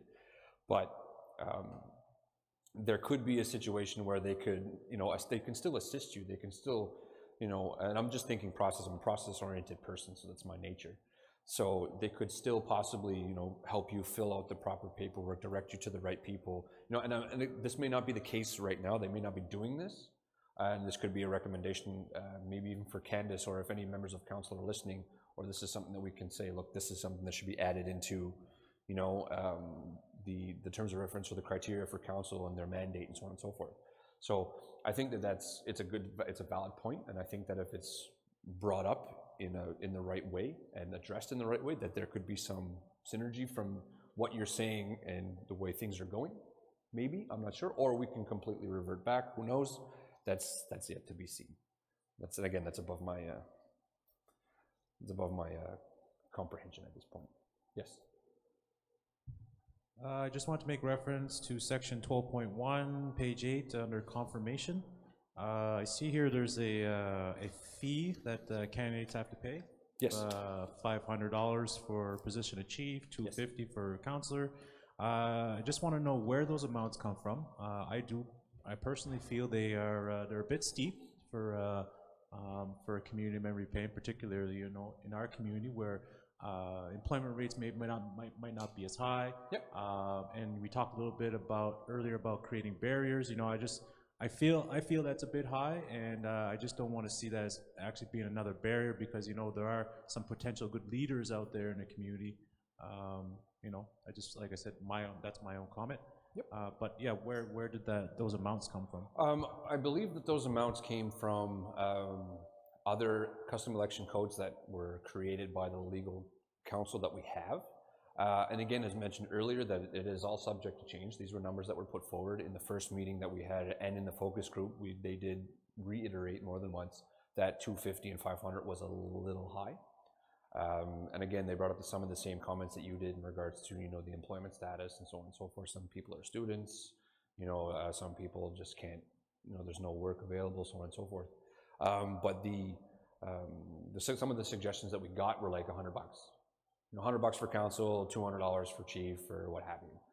But I believe the rationale behind it is to deter might not be the proper term, but I'll use it, is to deter individuals who are throwing their name in just to see, I want to see how many votes I get. I'm going to throw my name in the hat. Why not? And then what you do essentially is you have 81 people on a ballot, and realistically maybe 30% of them are serious. We had, and not just an example that I personally know of, we had an individual on this past election ballot that was nominated, seconded, didn't withdraw, and they were on the ballot. And then we actually went to the individual and said, you got my vote? He's like, what? And they're like, you're on the ballot, man, look. Oh, I didn't, who nominated me? I didn't even know, I wasn't even there. So it's, you know, and in a situation like that where that gets done, the person doesn't pay their fee, whatever it may be, it'll remove. So, because it's just to prevent like an unrealistic amount of individuals, because when you think about the grand scheme of things, is that person throwing their name in just to throw it in there could potentially take a vote from somebody like the young lady over here who had quite amount of votes, but that could have been an extra vote for her to progress further.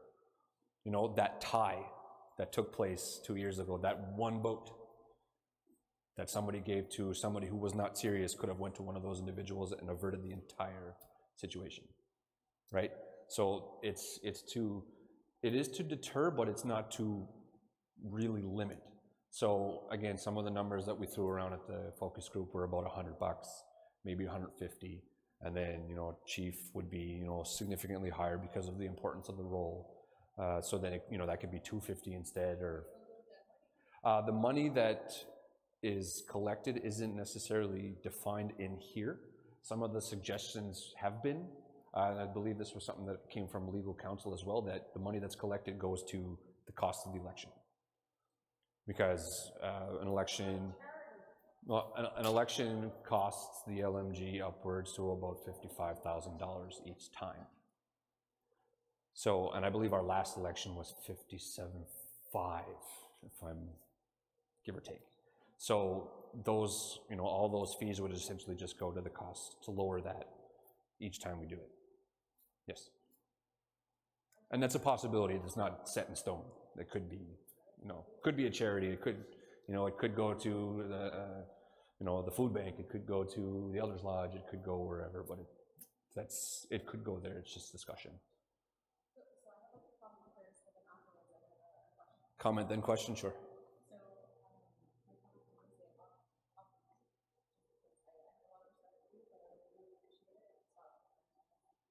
Oh, sorry. Yeah, sorry. Okay, my apologies. So my question would be, so in terms of like the determining the money for your candidate, yeah. Instead of having a monetary value, could we do something along the lines where you have to prove community service? So it could be like, you know, you have to volunteer X amount of hours in the community throughout this 2-year, 4-year span, whatever, and then you could be qualified to be put on the ballot. Because the idea is that our, you know, the people who are running for these positions are going to be people who are invested in our community. Yep. And what better way to be invested than, you know, paying that forward? Sure, that's a possibility. And again, it's something that can be put, you know, accompanied with. I mean, we definitely would have to look at it. You know, how much time would one have to, you know, volunteer, what, you know, would qualify, you know, stuff like that. But yeah, it's definitely a good idea, because that would definitely display, you know, community investment, and, you know, you're there for the people, and, you know, whether it's, you know, at events or powwow or, you know, what have you. Sure. Yeah, that's definitely a good idea. Yeah. Yeah, and then that would, you would display that even, you know, prior to. And I would suggest maybe not even doing that just to get on the ballot. People should probably do that every once in a while anyway. You know, help out. I've seen it at community meetings. I've seen it here. I've seen some of the people stereotypically you wouldn't think would help, picking up cups and picking up, you know, garbage and bottles and, you know, what have you, right? So, yeah, I think that, you know, if you can display that and show, you know, in some shape, way, or form, absolutely.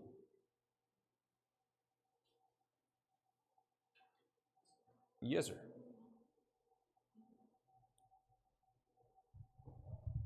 I think as we all know, living in the community, that every time there's an election coming up, we tend to see a lot of promotion of candidates. Yes. You know, I see here you have a provision here under conduct of candidates during the campaign.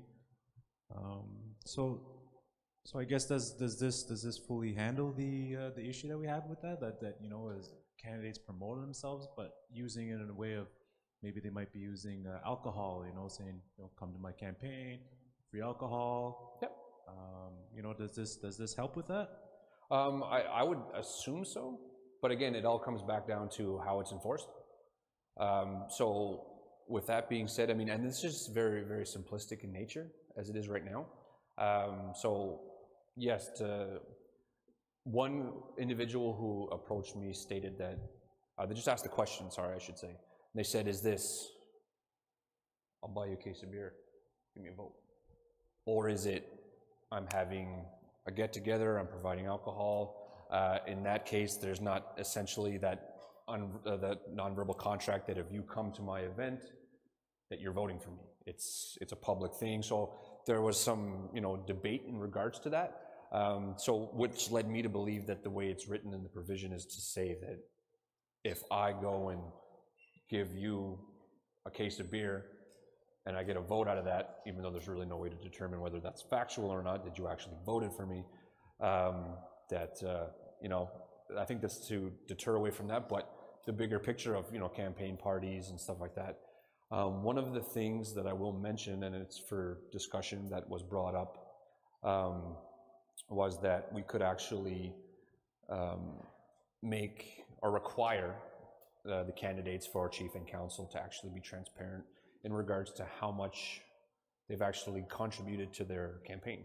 It was mentioned that other First Nations communities have actually stated that you have a limit. I'm going to use a small number. You have a limit of $100 to campaign with.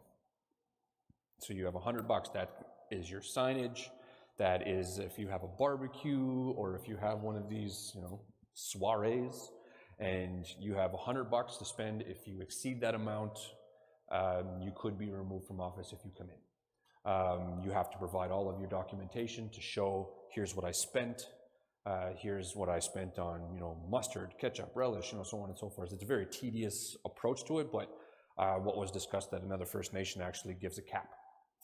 So you can't spend any more, because in some situations where, you know, I have 2 kids at home, I have a mortgage to pay and vehicles to pay for, so I can't go and, you know, have a big, you know, free alcohol or a barbecue and, you know, provide all this food. But somebody, you know, who is a potential store owner or entrepreneur or, you know, just has, you know, assets to burn, and say, well, you know what, I'm going to have a, you know, a block party, and this is what it's going to be, and it's going to get me votes, and so on and so forth. So it kind of levels the playing field to a certain extent, to say that, you know, everybody should be relatively fair. And again, I believe the number that was mentioned was 5,000. I used 100 just as, you know, the bare minimum, just to keep it relatively clean. No, actually the last few years, I think it was the last 6, the whole, you know, free beer parties and stuff like that have really, really diminished. I remember, you know, when Kurt and I were 18, and I mean, they were everywhere. They were 3, 4, 5 a week. You know, some of them were, you know, some of them didn't stop from this day to this day, and, you know, and it was a different time. But I think after a certain amount of time, it just kind of, it stopped. It seems to be more family-friendly events like barbecues and, you know, outside events, or, you know, picnics in the front yard, you know, stuff like that, which is definitely good. Yes. Could I get some clarification on the code of conduct?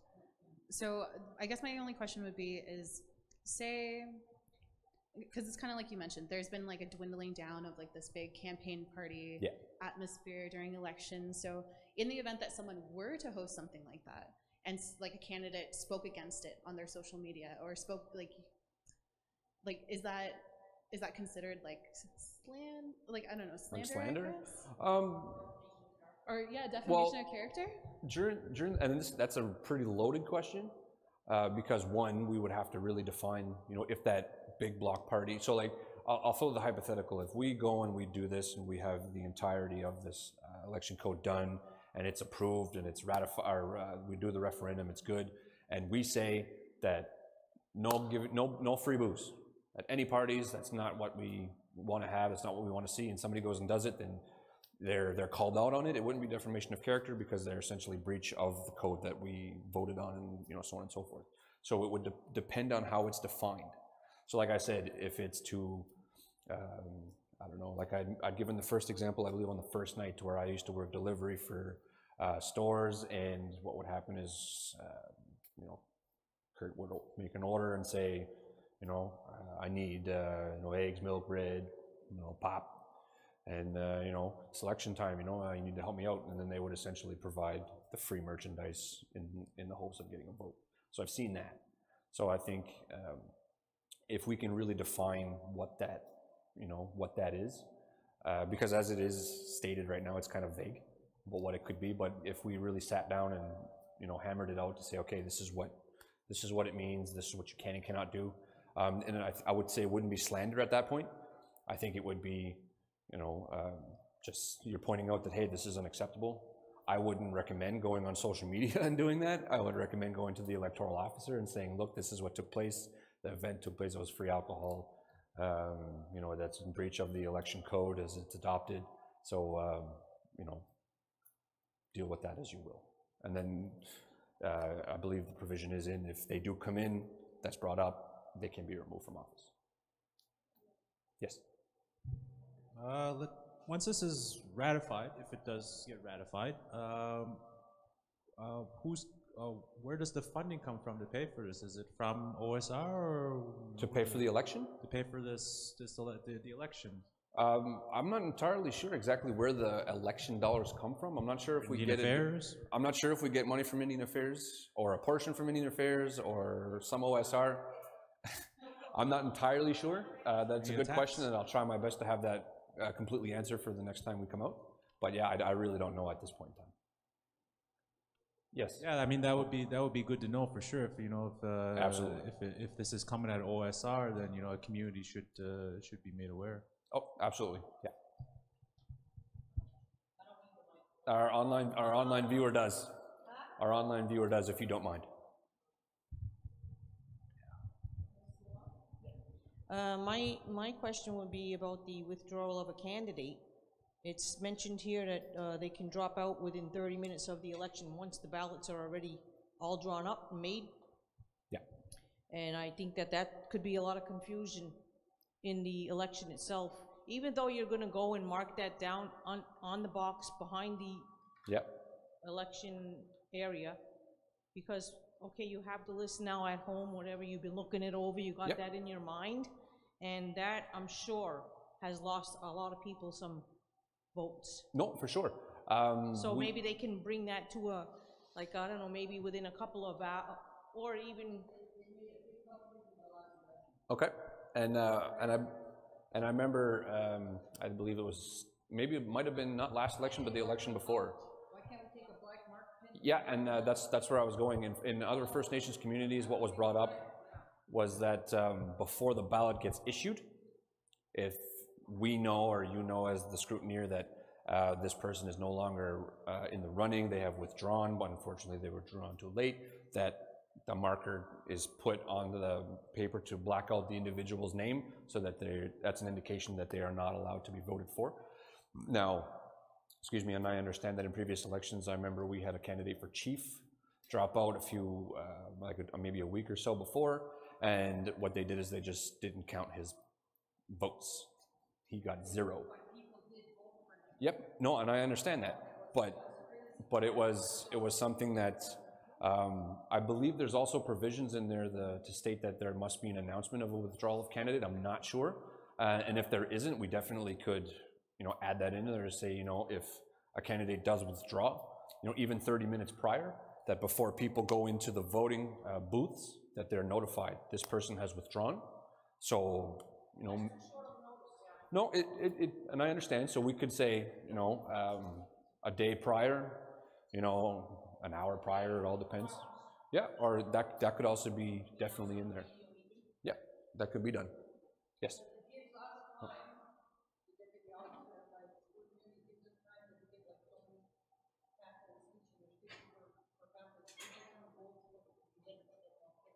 Yep. No, for sure.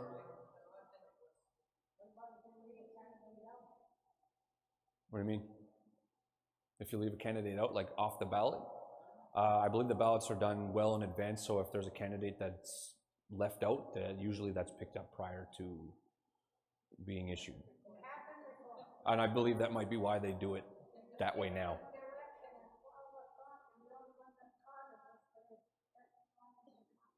Yeah, I think from what I understand in the last election, because I've overseen some of it, and I've asked questions just for my own personal reference. Yeah, and they stated that they check it. They count them, and then they're recounted, and then they're recounted to ensure. So I think one boo-boo in the past probably gave them a better process for the future. Yes? So I was thinking again about our long electoral list. Yes. And instead of having something like the money or like the volunteering aspect that I had suggested, maybe we could have a system where we have to run, you have to get nominated more than just 2 people. So for example, like if you're running in an election, you need a minimum of 100 people who agree and who will vote for you. And then you turn that into the electoral officer. They check through the names, make sure that they're valid members of our community, and that way, that's how you get your name onto the ballot.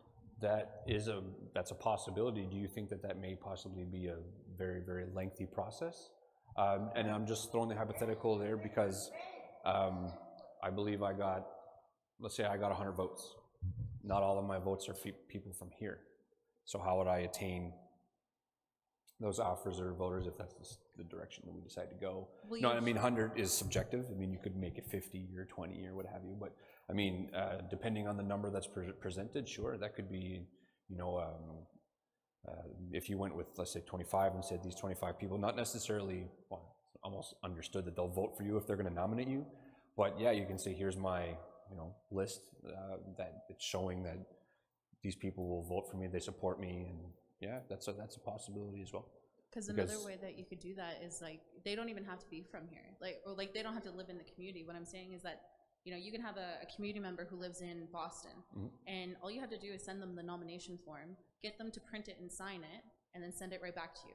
It's it's doable in this day and age. So like I don't understand why we couldn't. No, for sure. It's definitely an approach that we can take and at least take into consideration.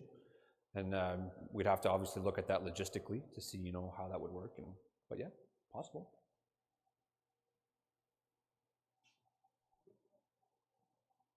Anything else, ladies and gentlemen? Nothing from online? Nice. Pardon? Quiet community, yeah. Or they might be just, I'm good with what's being said. Who knows? I don't know. So people are picking up and heading out, so I want to thank everybody for coming. I want to thank everybody for tuning in. And we'll be having our next one within the next couple of weeks. Reminder, the survey is online and at the band. So if it's at the band, if you go to the front desk and ask for the survey, they'll give you one. And you can do it. And that's fine, but one of the things that I would recommend to anybody who didn't come here tonight and that may be tuning in online, or if you know anybody that did that, based on the discussion that we had, even from the focus group to today, the discussion did change, and the opinions did change, and some of the concepts did change. So the more people we have weighing into this kind of stuff, the better, and the better and more frequent the discussion will be.